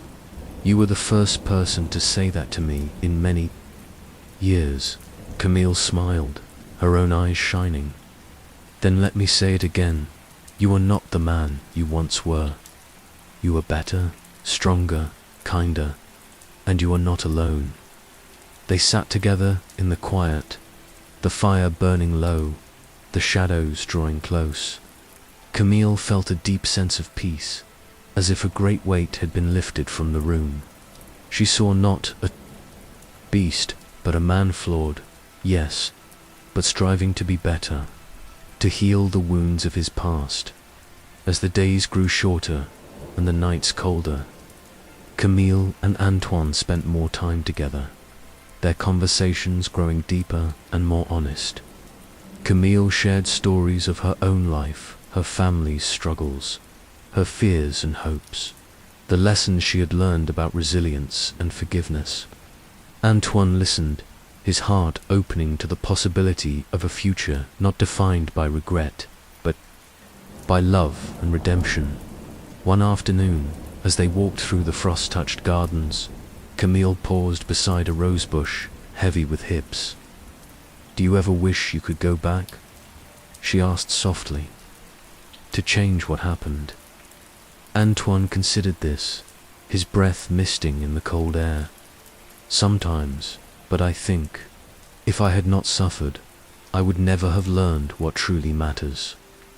I would never have met you." Camille smiled, her cheeks pink with the chill. "Then perhaps the curse was not only a punishment, but a gift, a chance to become the person you were meant to be." He looked at her, gratitude shining in his eyes. "You are very wise, Camille." She laughed, the sound ringing like a bell in the crisp air. "I am only myself." They continued their walk, the silence between them filled with understanding. Antoine spoke of the lessons he had learned, the importance of humility, the power of compassion, the beauty of forgiveness. He told Camille how he had come to see the world anew, to value the simple joys of a well-tended garden, a shared meal, a kind word. Camille listened, her heart full. She saw the man he had become, shaped by suffering but not defined by it. She saw the courage it took to face his past, to seek redemption, to hope for love. As winter deepened, the chateau became a haven of warmth and light. Camille and Antoine hosted gatherings for the staff, filling the halls with music and laughter. They decorated the great hall with evergreen bows and candles, sharing stories and songs by the fire. The staff marveled at the change in their master, whispering that the chateau had never felt so alive. One evening, as the snow fell softly outside, Antoine turned to Camille, his expression earnest. "You have given me hope, Camille. You have shown me that it is possible to change, to heal, to be loved. I do not know if the curse will ever be lifted, but I am grateful for every moment we share." Camille reached out, taking his hand in hers. "You are loved, Antoine, by your friends, by your staff, by me." He looked at her, wonder in his eyes. "Thank you, Camille, for everything." They sat together in the glow of the fire, the snow falling in silent drifts beyond the windows. Camille knew that the curse was not just a spell, but a lesson, a reminder that true beauty lies within, that redemption is always possible, that love can heal even the deepest wounds. And in that moment, surrounded by warmth and light, Camille and Antoine found peace not in the promise of a magic cure, but in the quiet certainty that they had chosen kindness, humility, and love. Chapter 9. A Time of Healing. Winter's chill lingered around the chateau, but within its walls, a quiet transformation was underway. Camille's presence had become a gentle, persistent force, like sunlight coaxing green shoots from frozen earth. Each day she spent at the chateau, she found new ways to bring warmth and renewal to a place that had long been shrouded in sorrow and silence. The first signs of change appeared in the gardens. When Camille arrived, the flower beds had been tangled and overgrown, the paths choked with weeds, the once glorious rose bushes heavy with dead wood. But she saw not decay, but potential. With Gabriel's help, she set to work. They pruned the roses with careful hands, turning the soil and planting bulbs for spring. Camille hummed as she worked, her voice drifting on the cold air. And soon the other staff joined in, drawn by her quiet determination. Gabriel, who had always been dutiful but reserved, found himself opening up in her company. He told her stories of his childhood in the village, of the friends he missed and the festivals he used to attend. Camille listened with interest, encouraging him to visit the village market again, to rekindle old friendships. "The chateau is your home," she told him one afternoon as they planted daffodils along the walk. "But it doesn't have to be your whole world. You belong to the world outside these walls, too." Gabriel hesitated, unused to such encouragement. "I suppose I've grown comfortable here. It's easy to let the days pass, one much like the next." Camille smiled, brushing a streak of earth from her cheek. "Comfort is a blessing, but so is change. The world is waiting for you, Gabriel." He grinned, a little sheepish. "Perhaps you're right. Maybe next Sunday I'll walk down to the village and see if the bakery still makes those honey cakes I loved as a boy." "Bring some back for us," Camille said, laughter in her eyes. In the evenings, the chateau's great hall came alive with music and conversation. Camille played the piano, coaxing melodies from the old instrument, and sometimes Antoine would join her, his deep voice blending with hers in song. The staff, once wary of their master, found themselves drawn to these gatherings, sharing stories and laughter by the fire. Madame Fournier, the cook, brought out her best pastries, and even the shyest maids found themselves swept up in the joy of it all. Antoine, for his part, was changing too. Camille's compassion and curiosity had encouraged him to step beyond the boundaries of his solitude. He began to take an interest in the affairs of the chateau, listening to the concerns of the staff, offering advice and support where he could.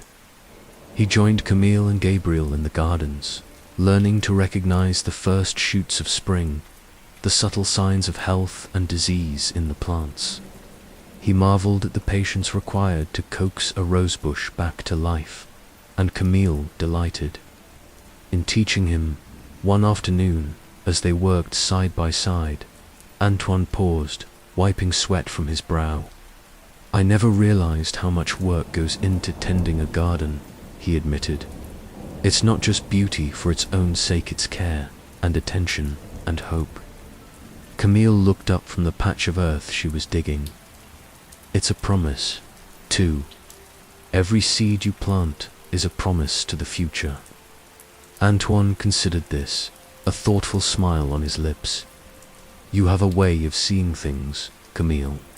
I envy it. She shook her head. You have it too, Antoine. You just needed a reason to remember. As the weeks passed, the chateau began to feel less like a prison and more like a home. The staff no longer spoke in hushed tones or avoided certain corridors. They laughed openly, teased one another, and took pride in their work. The rooms were filled with fresh flowers, the windows thrown open to let in the crisp air. Camille embroidered new curtains for the kitchen, and Gabriel hung bird feeders outside the library window, so that even on the coldest days, there was life and movement to watch. Camille also encouraged Antoine to reconnect with the village. At first he resisted. They remember me as I was, he said one evening, his voice heavy with regret. I was not kind to them. I do not deserve their forgiveness. You cannot know that until you try, Camille replied gently. People can change, Antoine. You have changed. Give them a chance to see it. With her encouragement, Antoine agreed to accompany Gabriel to the village market one Saturday. He wore a simple cloak, his features hidden beneath the hood, and kept close to Gabriel's side. The villagers eyed him with curiosity, but Gabriel's easy manner and Camille's reputation for kindness paved the way. Antoine purchased bread and cheese, listened to the gossip of the market women, and even helped an elderly man carry a sack of flour home. By the time they returned to the chateau, his spirits were lighter. They did not shun me, he told Camille that evening, wonder in his voice. They welcomed me. Of course they did, Camille said, her eyes shining. You are not the man you once were. As spring approached, the chateau hosted a small gathering for the villagers, a celebration of the season's return. The staff prepared a feast. The gardens were decorated with ribbons and lanterns, and music filled the air. Children played games on the lawn, and the villagers marveled at the beauty of the restored gardens. Antoine greeted each guest with warmth, his old reserve replaced by genuine pleasure. Camille watched from the terrace, her heart full. Later, that night, as the last guests departed and the candles burned low, Antoine found Camille in the garden, her hands full of roses. This is your doing, he said softly. You have brought life back to this place and to me. Camille smiled, her cheeks flushed with happiness. We did it together, Antoine. Healing is never the work of one person alone. He looked at her, gratitude shining in his eyes. You have given me hope, Camille. You have shown me that it is possible to begin again. She reached out, taking his hand in hers. We all deserve a second chance. The days grew longer, the sun warmer. The gardens exploded into color, the roses blooming in wild profusion. The staff worked with pride, the chateau alive with laughter and song. Antoine and Gabriel became fixtures in the village, helping with repairs, attending festivals, and offering aid where it was needed. Camille's kindness had become a beacon, drawing people together, reminding them of the power of compassion and community. One afternoon, as Camille rested beneath a flowering apple tree, Gabriel joined her, a plate of honey cakes in hand. I brought these from the bakery, he said, grinning, just as you asked. Camille laughed, accepting a cake. You see, the world outside these walls is full of sweetness, if you know where to look. Gabriel nodded, his eyes thoughtful. "You've changed everything, Camille. Not just the chateau, but all of us." She shook her head, a gentle smile on her lips. "We change together, Gabriel. That's the only way real healing happens." As the sun set, casting long shadows across the garden, Camille felt a deep sense of peace. The chateau was no longer a place of sorrow and regret, but a home filled with love, laughter, and hope. She knew there would be challenges ahead. No life was without them, but she also knew that together they could face whatever came. That night, as she lay in bed, the scent of roses drifting through her window, Camille whispered a prayer of gratitude for the healing she had found, not just for herself, but for everyone whose life had touched hers.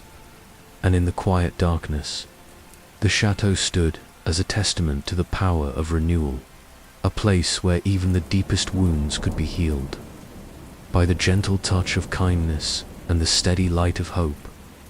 Chapter 10. A Return Home.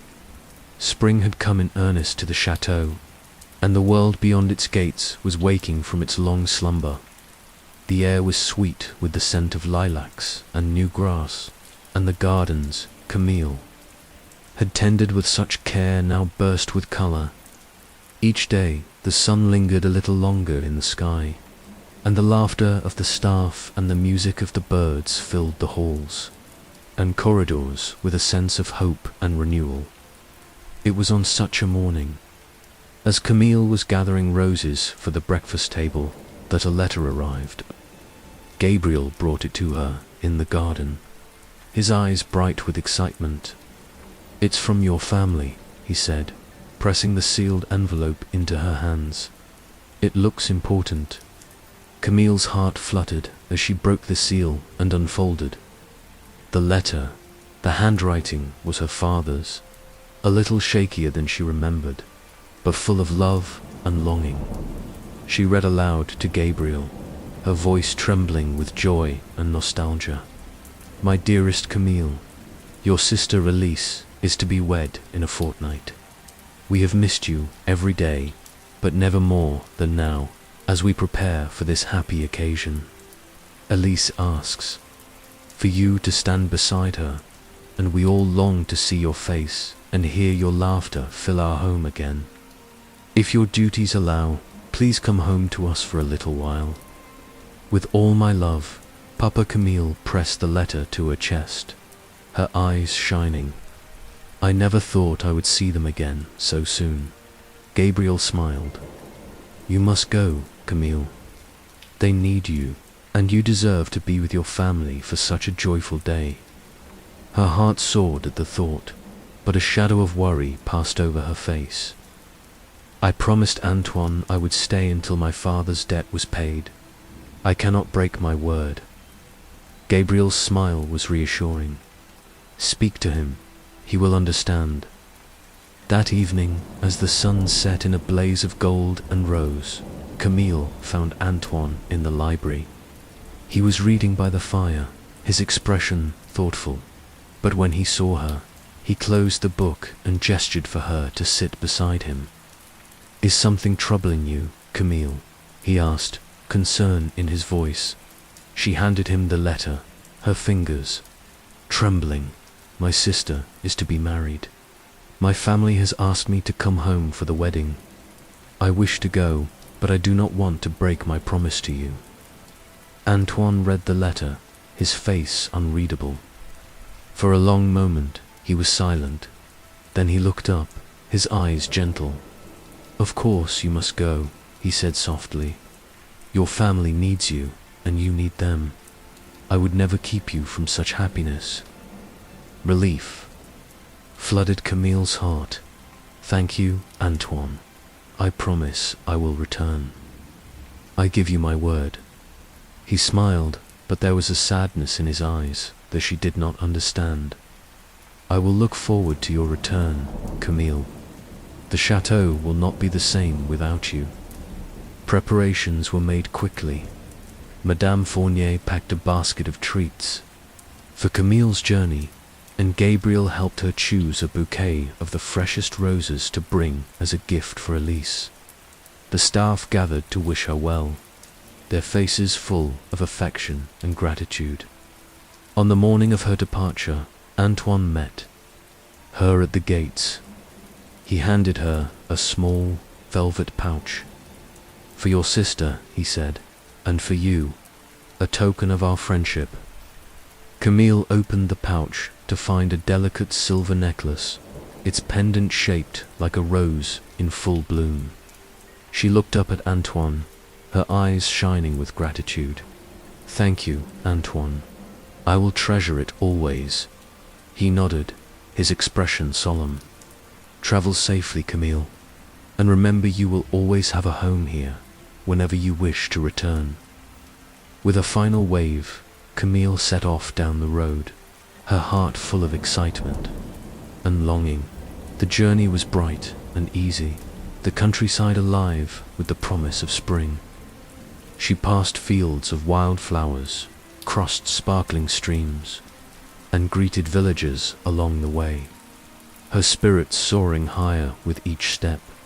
When she reached her family's cottage, she was greeted with shouts of joy and tears of happiness. Her father embraced her, his arms trembling with emotion, and her siblings crowded around, each eager to share their news and hear her stories. Elise, radiant with happiness, threw her arms around Camille and whispered, "I knew you would come." The days leading up to the wedding were filled with laughter and celebration. Camille helped her sisters sew ribbons and lace onto Elise's gown, baked bread with her father, and played games with her brothers in the garden. Each evening, the family gathered around the fire, sharing stories and songs, their hearts light with the joy of reunion. Yet, even in the midst of such happiness, Camille found her thoughts drifting back to the chateau. She missed the quiet of the gardens at dawn, the laughter of the staff, the gentle companionship of Gabriel and, most of all, the presence of Antoine. She wondered how he was faring in her absence, whether he missed her as she missed him. Unbeknownst to Camille, her absence weighed heavily on Antoine. In the days after she left, the chateau seemed to lose its warmth and light. The staff went about their duties with less cheer. The gardens grew a little wilder, and the great halls echoed with a silence that felt deeper than before. Antoine wandered the corridors, his footsteps heavy. He found himself pausing outside Camille's room, listening for the sound of her laughter, the music of her voice. He missed their conversations, the way she challenged him to see the world anew, the kindness she offered so freely each evening. He sat by the fire, staring into the flames, his heart aching with a longing he could not name. Gabriel noticed the change in his master and tried to lift his spirits. He suggested outings to the village, new projects in the gardens, even games of chess by the fire. But nothing seemed to ease Antoine's melancholy. One evening, as they sat together in the library, Gabriel spoke gently. "She will return, you." "No, Camille gave you her word." Antoine nodded, his voice quiet. "I know, but I did not realize how much I would miss her. She has become the heart of this place." Gabriel smiled, his eyes kind. "Perhaps you should tell her that when she returns." Antoine looked at him, surprise flickering in his eyes. "Do you think she would want to hear it?" "I do," Gabriel replied. "Camille is not one to shy away from the truth, and neither should you."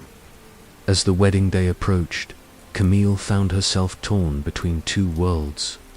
She cherished every moment with her family, yet her thoughts often wandered to the chateau and the friends she had left behind. On the morning of Elise's wedding, she slipped away to the garden. Seeking a moment of quiet, she knelt among the roses, their petals heavy with dew, and whispered a prayer for her sister's happiness and for her own. She touched the silver rose pendant at her throat, a reminder of the promise she had made. The wedding was a joyful affair, the cottage filled with music and laughter. Elise glowed with happiness, her new husband beaming at her side. Camille stood beside her sister, her heart full of love and pride. Yet, as the sun set and the guests departed, she felt a longing for the chateau, for the life she had begun to build there that night. As she lay in her childhood bed, Camille dreamed of the chateau, of moonlit gardens, of laughter by the fire, of Antoine's gentle voice. She awoke with a sense of certainty, her heart clear. The next morning, she packed her bag and hugged her. "Family, goodbye. I promise to return," she told them, her voice steady, "and I must keep my word." Her father embraced her, pride and sadness mingling in his eyes. "Go, Camille. You have always followed your heart. We will miss you, but we know you are where you are meant to be." With tears in her eyes, Camille set off down the road, the silver rose shining at her throat.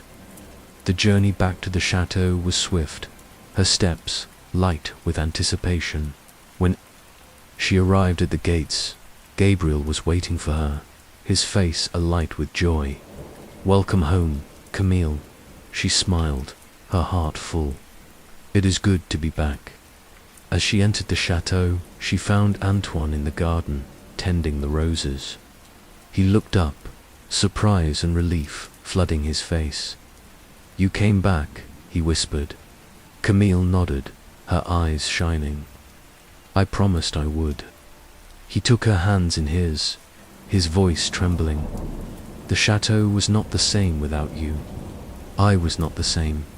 She smiled, her heart overflowing. "Then let us never be apart again, Antoine." And as the sun rose over the gardens, filling the world with light, Camille knew she was truly home. Chapter 11. The Village Wedding. The bay of the village wedding dawned bright and clear, the sky a brilliant blue that stretched endlessly above the rolling hills and blooming meadows surrounding Valsarivia. The air was filled with the scent of fresh flowers and the sound of laughter, as villagers prepared for the celebration that would bring the community together in joy and festivity. Camille awoke early, her heart fluttering with a mixture of excitement and nervous anticipation. She dressed carefully in a simple but elegant gown of soft cream, embroidered with delicate rose patterns that mirrored the gardens she had tended at the chateau. Around her neck hung the silver rose pendant Antoine had given her, a symbol of the bond they shared and the promise of hope that had blossomed between them. The journey to the village square was filled with greetings and smiles. The villagers, eager to see Camille and welcome her back after her time at the chateau. Children ran ahead, scattering petals along the path, while musicians tuned their instruments and vendors arranged their stalls with colorful ribbons and fragrant herbs. As Camille approached the heart of the village, she caught sight of Antoine, standing near the church, his tall figure unmistakable even beneath the cloak he wore to conceal his beastly features. His golden eyes scanned the crowd with a mixture of apprehension and determination, the weight of old fears and new hopes evident in his stance. The villagers' reactions were mixed. Some greeted Antoine with cautious nods, while others whispered, behind cupped hands, their eyes filled with suspicion and old prejudices. The memory of the beast who had once lived in isolation at the chateau lingered in their minds, coloring their perceptions despite the changes they had witnessed. As the ceremony began, Camille stood beside her sister, Elise, her gaze never leaving Antoine. When a group of villagers began to murmur and snicker, casting pointed glances at Antoine, Camille stepped forward, her voice clear and unwavering. "He is not the monster you think him to be," she declared, her eyes meeting those of the skeptics. "He is a man who has suffered, who has changed, and who deserves our respect and kindness." A hush fell over the crowd, the weight of her words settling like a gentle rain. Some villagers looked away, ashamed, while others nodded slowly, their hearts opening to the possibility of forgiveness and understanding. Throughout the ceremony and the celebrations that followed, Camille remained a steadfast presence by Antoine's side. She laughed with the villagers, danced in the square, and shared stories of the chateau's transformation. Her courage and loyalty inspired others to see Antoine not as a beast, but as a man worthy of friendship and love. The turning point came when a particularly vocal critic, a burly farmer who had long harbored resentment toward the chateau's master, stepped forward to challenge Antoine openly. The crowd fell silent, tension crackling in the air like a gathering storm. "Why should we trust you?" the farmer demanded, his voice rough and accusatory. "You've kept to yourself for years, hidden behind that monstrous face. What proof have we that you've truly changed?"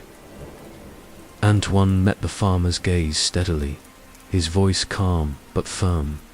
"Because I have opened my home to those who were once strangers, because I have worked alongside my neighbors, and because I have learned the value of kindness and humility. But most of all, because Camille has shown me what it means to be truly seen and accepted." Camille stepped forward, placing a hand on Antoine's arm. "We all have our pasts, our mistakes, but it is what we do afterward that defines us. Antoine has chosen to be better, to heal, and to love. I stand with him, and I ask you to do the same." The crowd murmured, the tension easing as the villagers began to nod in agreement. The farmer's scowl softened, and he grunted a reluctant acceptance as the sun set over the village. The wedding feast continued with renewed warmth and joy. Antoine and Camille danced together beneath strings of lanterns, their faces illuminated by soft light and the glow of newfound acceptance. In that moment, the chasm between the beast and the village began to close, bridged by courage, compassion, and the unbreakable bond of love. The village wedding marked not only a celebration of union, but the beginning of a new chapter for Antoine, Camille, and the community that had once feared the beast but now embraced the man within. Chapter 12. Breaking the spell. The village wedding lingered in the memory of Valse-Rivière, like the scent of roses after a summer rain. For days, the townsfolk spoke of Camille's courage and the chateau's transformation. Children reenacted the wedding feast in the fields, and neighbors who had long held grudges found themselves talking, laughing, and sharing bread. Yet, for all the joy that lingered in the air, no one felt its magic more keenly than Antoine and Camille. After the celebration, the couple returned to the chateau, walking side by side beneath a sky dusted with stars. The moon cast a silver path across the fields, and the night air was filled with the gentle music of crickets and the distant call of an owl. Camille's hand rested lightly on Antoine's arm, her touch both reassuring and electric. For Antoine, the evening was a revelation. Never before had he felt so fully accepted, so wholly seen not only by Camille, but by the people he had once kept at arm's length. The villagers' wary glances had softened, their laughter had included him, and their children had danced around his feet without fear. The wall he had built around his heart seemed to crumble with every step he took beside Camille. As they reached the chateau gates, Camille paused, turning to face Antoine. The moonlight caught her hair, turning it to spun gold, and her eyes shone with a warmth that seemed to reach into the deepest corners of his soul. "Thank you for coming with me," she said softly. "I know it wasn't easy." Antoine shook his head, wonder and gratitude mingling in his gaze. "It was you who made it possible, Camille. I would never have found the courage to face them without you." She smiled, her hand tightening on his arm. "You had the courage all along, Antoine. You just needed someone to remind you." They entered the chateau together, the great doors swinging open as if in welcome. Inside, the halls glowed with candlelight, and the scent of roses drifted on the air. Gabriel and Madame Fournier greeted them with smiles and warm embraces, and the staff gathered to hear stories of the wedding, their faces alight with pride and affection. That night, as Camille prepared for bed, she found herself unable to sleep. She wandered the corridors, her bare feet silent on the polished floors, her thoughts swirling with memories of the day. She found herself drawn to the west wing, a part of the chateau she had never explored, always respecting Antoine's privacy.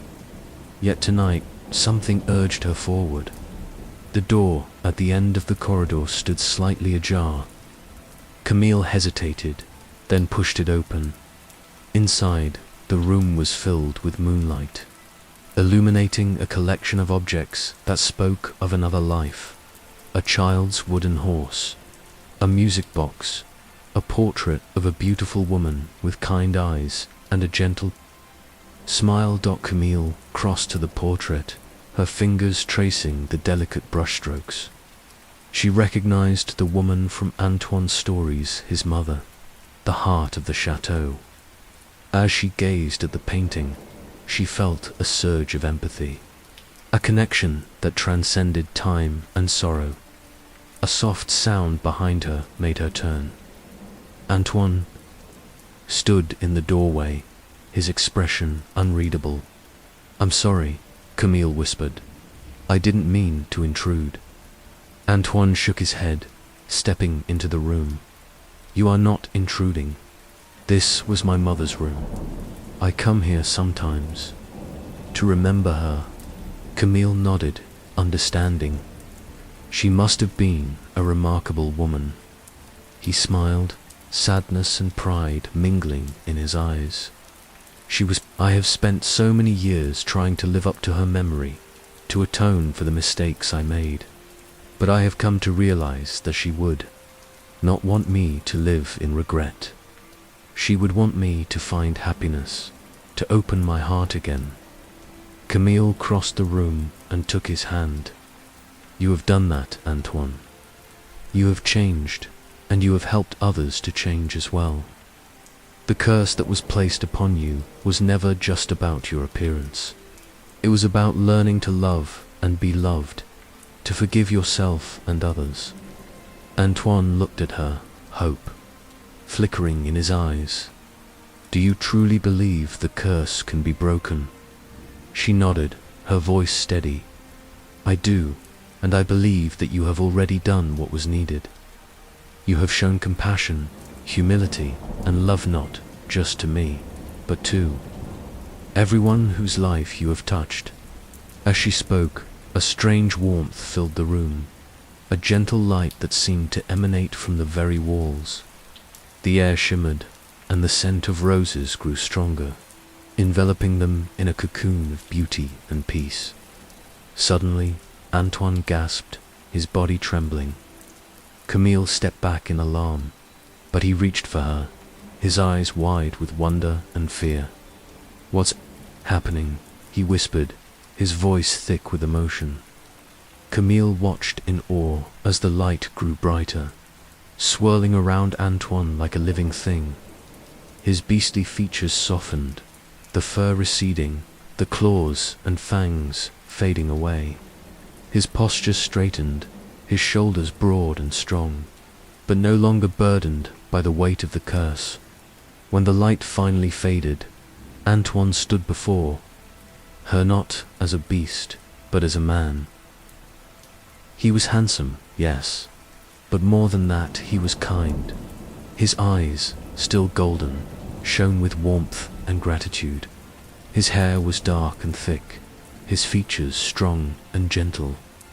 He looked at Camille as if seeing her for the first time, wonder and disbelief etched in every line of his face. "Camille," he breathed, his voice trembling. "It's over. The curse is broken." Tears filled Camille's eyes as she reached for him, her hands cupping his face. "Yes, Antoine, it's over. You are free." He pulled her into his arms, holding her close as they both wept with relief and joy. The chateau seemed to come alive around them, the candles burning brighter, the roses blooming anew, the very air humming with magic. Gabriel and Madame Fournier, drawn by the light, rushed into the room. They stopped short, their eyes wide with astonishment. "Antoine," Gabriel whispered, barely daring to believe. Antoine turned to his friend, a smile breaking across his face. "It's me, Gabriel. It's really me." The staff erupted in cheers and laughter, embracing Antoine and Camille, their joy spilling out into the halls and gardens. Word spread quickly, and soon the entire chateau was celebrating. The curse that had hung over them for so long finally lifted as dawn broke over the chateau. Antoine and Camille stood together in the garden, the first rays of sunlight painting the world in gold. The roses, newly awakened, glistened with dew, their petals unfurling in the gentle light. Antoine turned to Camille, his eyes shining. "I owe you everything, Camille. You have given me back my life, my hope, and my heart." She smiled, her hand finding his. "You did it yourself, Antoine. I only helped you see what was always there." He laughed, the sound rich and free. "Will you stay with me, Camille? Will you share this life, this home, and this love?" Camille's answer was a kiss, soft and sure, a promise of all the days to come. The chateau, once a place of sorrow and regret, was now a home filled with laughter, music, and love. The curse had been broken not by magic alone, but by compassion, courage, and the willingness to see beyond the surface to the heart within. And so, as the sun rose over Valsa Riviere, the story of the beast and the beauty who saved him became a legend, a tale of redemption, hope, and the transformative power of love. Chapter 13. A new beginning. The morning after the curse was broken, the world seemed to shimmer with possibility. The chateau, once cloaked in gloom and silence, was now alive with laughter, music, and the scent of 1,000 blooming roses. Sunlight streamed through windows that had long been shuttered, casting golden patterns on polished floors and illuminating every corner with hope.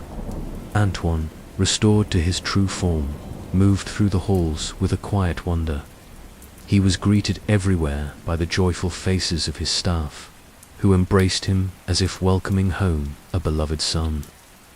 Gabriel, unable to contain his happiness, followed Antoine from room to room, recounting every small miracle: the roses that had burst into bloom overnight, the birds that had returned to nest in the eaves, the kitchen that now rang with the sound of singing and clattering pans. Camille, too, felt the magic in every breath. She wandered the gardens in the early morning, light, her fingers brushing the petals of roses heavy with dew. She paused beneath the great oak tree at the heart of the garden, remembering the first time she had come to the chateau, frightened and uncertain, and marveled at how much had changed. The chateau was no longer a place of sorrow and exile, was a home filled with love and belonging. Word of the broken curse spread quickly through Valsa, Riviere, and the surrounding villages. Neighbors who had once whispered stories of a fearsome beast now came to the chateau with gifts and congratulations. The baker sent loaves of sweet bread, the blacksmith forged a new gate adorned with roses and vines, and the children brought garlands of wild flowers to decorate the gardens. The villagers, once wary, now embraced Antoine and Camille as their own. In the weeks that followed, preparations for the wedding began in earnest. Madame Fournier took charge of the kitchen, her staff working day and night to prepare a feast worthy of the occasion.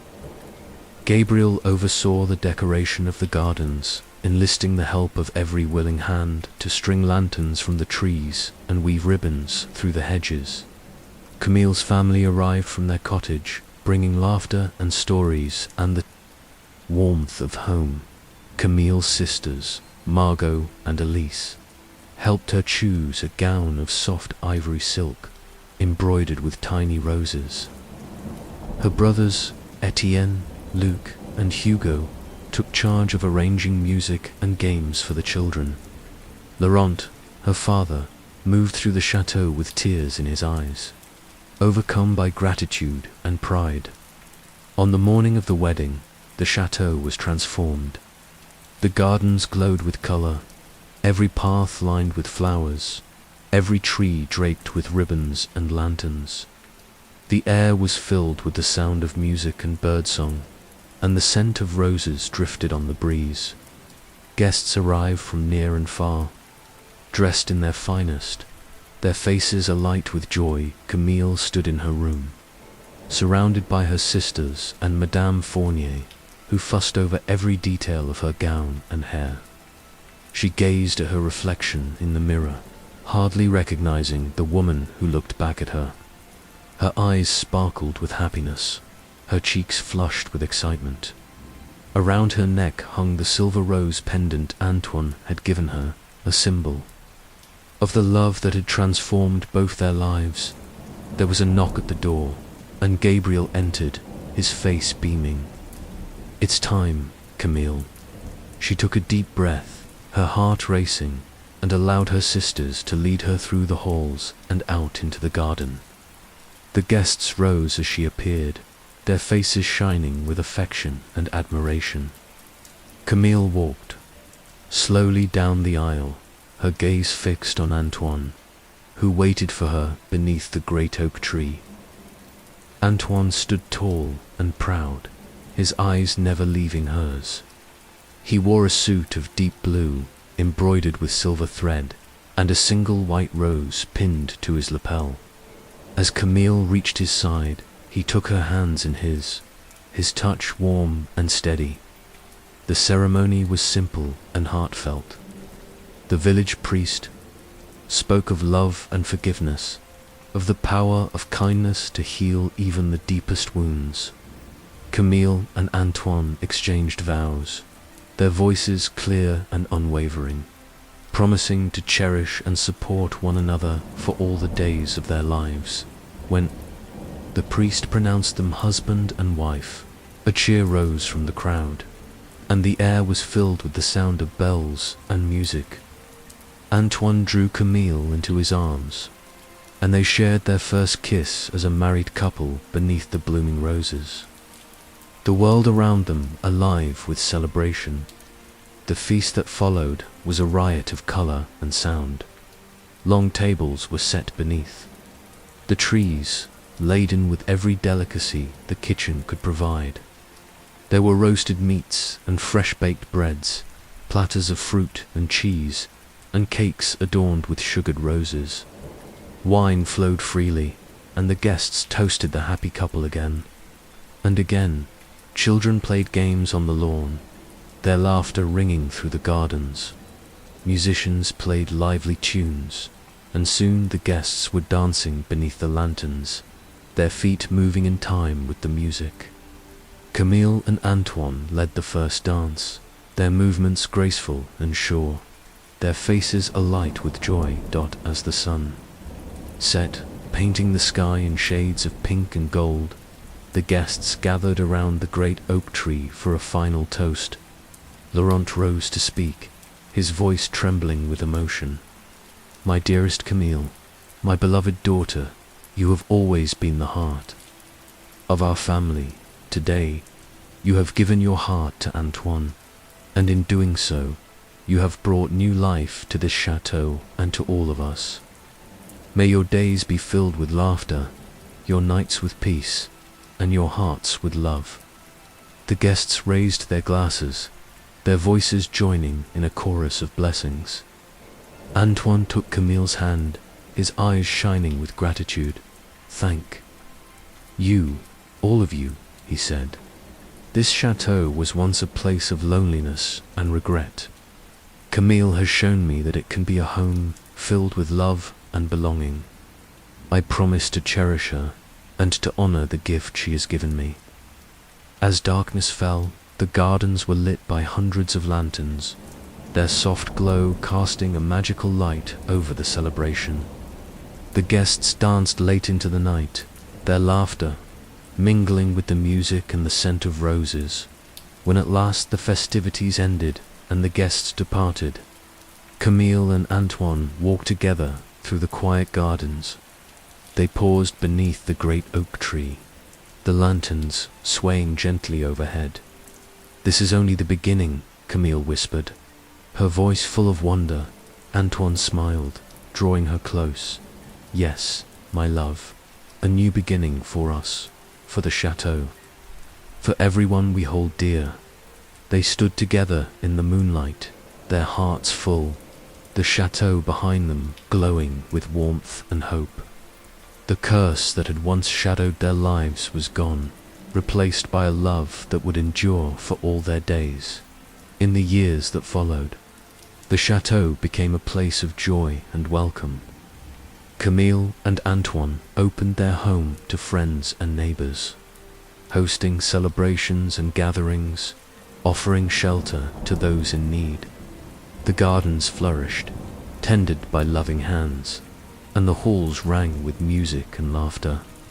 Children grew up playing beneath the roses, their imaginations filled with stories of courage and kindness. The villagers spoke of the chateau as a place of magic, not the dark magic of curses and fear, but the gentle magic of love and acceptance. Camille and Antoine grew old together, their love deepening with each passing year. They faced challenges and sorrows, as all people do, but they faced them together, their hearts united by the bond they had forged. And so, the story of the Beauty and the Beast became a legend in Valse-Rivière, a tale of redemption and hope, of the healing power of love, and of the new beginnings that await all those who open their hearts. Chapter 14. Conclusion and Reflection. As the years passed, the story of Camille and Antoine became woven into the very fabric of Valse-Rivière. Their tale was told and retold by the firesides of cottages, and the laughter of children playing among the roses, and in the quiet moments when the world seemed to pause and listen.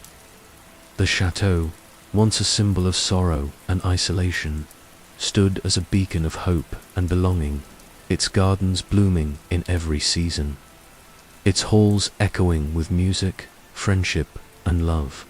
But as every story must, this one, too, comes to a gentle close. And as we draw the curtain on Camille and Antoine's new beginning, let us linger a while in the warmth of their world and reflect on the journey that brought them and us to this peaceful place, the power of kindness from the very beginning. Camille's kindness was like a lantern in the darkness. She did not possess great wealth or striking beauty, nor did she command armies or wield magic.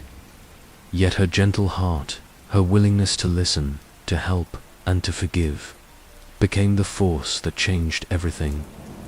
It was kindness that led her to tend the neglected gardens of the chateau, coaxing life from tangled roots and barren soil. It was kindness that helped her see past Antoine's fearsome exterior to the wounded soul within. And it was kindness that inspired those around her, Gabriel, Madame Fournier, the villagers, and even Antoine himself, to rediscover their own capacity for compassion and hope. Kindness, we see, is not weakness. It is not naivete. It is the quiet strength that endures when all else fails, the gentle touch that heals old wounds, the open hand that invites others to share in the light. Camille's story reminds us that even the smallest acts of kindness can ripple outward, transforming not only individuals, but entire communities. The value of inner beauty, a world that so often prizes appearances. Camille and Antoine's story is a reminder that true beauty lies within. Antoine, cursed for his vanity and pride, learned through suffering that the heart is the measure of a person, not the face they show the world. His transformation was not simply a matter of magic, but of humility, reflection, and the willingness to change. Camille, for her part, saw beyond the surface from the very beginning. She recognized the loneliness in Antoine's eyes, the longing for connection that hid behind his gruff manner. She valued honesty, courage, and kindness above all else. And it was these qualities that drew her to Antoine, even when others saw only a beast. Their love grew not from grand gestures or fairy tale enchantments, but from the slow, steady work of understanding and acceptance. They learned to forgive each other's faults, to celebrate each other's strengths, and to build a life together rooted in trust and respect. The possibility of transformation, perhaps the greatest lesson of all, is the possibility of transformation. Antoine's curse was a punishment, yes, but it was also an opportunity, a chance to become the man he was meant to be. Through pain and regret, he found humility. Through loneliness, he learned the value of friendship. And through love, he discovered the courage to hope again. Camille, too, was transformed. She left her childhood home, faced fear and uncertainty, and found within herself a strength she had never imagined. She became not only a healer of gardens and hearts, but a beacon of hope for all who knew her. Their story tells us that no one is beyond redemption, that change is always possible, and that the hardest journeys often lead to the brightest destinations. We are all, in some way, both beauty and beast, capable of great kindness and terrible mistakes, longing for love and acceptance, and always able to choose a new path. The healing power of love and community. As the chateau flourished, so too did the bonds of community. The villagers who once feared the beast became friends and allies, drawn together by the example set by Camille and Antoine. The chateau became a place of welcome, its doors open to all in need, its gardens a sanctuary for laughter, music, and celebration. Children grew up surrounded by stories of courage and forgiveness, learning that love is not a prize to be won, but a gift to be given freely. The old wounds of the past faded, replaced by new memories and shared joys. In the end, it was not magic that healed the chateau, but the steady, patient work of many hands and many hearts. It was the willingness to forgive, to try again, to hope for better days. It was the understanding that we are all connected, that our happiness is bound up in the happiness of others. A gentle restand now. Dear listener, as our story draws to a close, let us rest in the gentle glow of its lessons. Perhaps you find yourself reflecting on your own journey, the kindness you have given and received, the beauty you have discovered in unexpected places, the ways you have changed and grown. Perhaps you see in Camille a reminder of your own gentle strength, or in Antoine the hope that even the deepest wounds can be healed. Perhaps you remember a time when a simple act of kindness changed your life, or when love helped you find your way home. Wherever you are, whatever burdens you carry, know that you are not alone.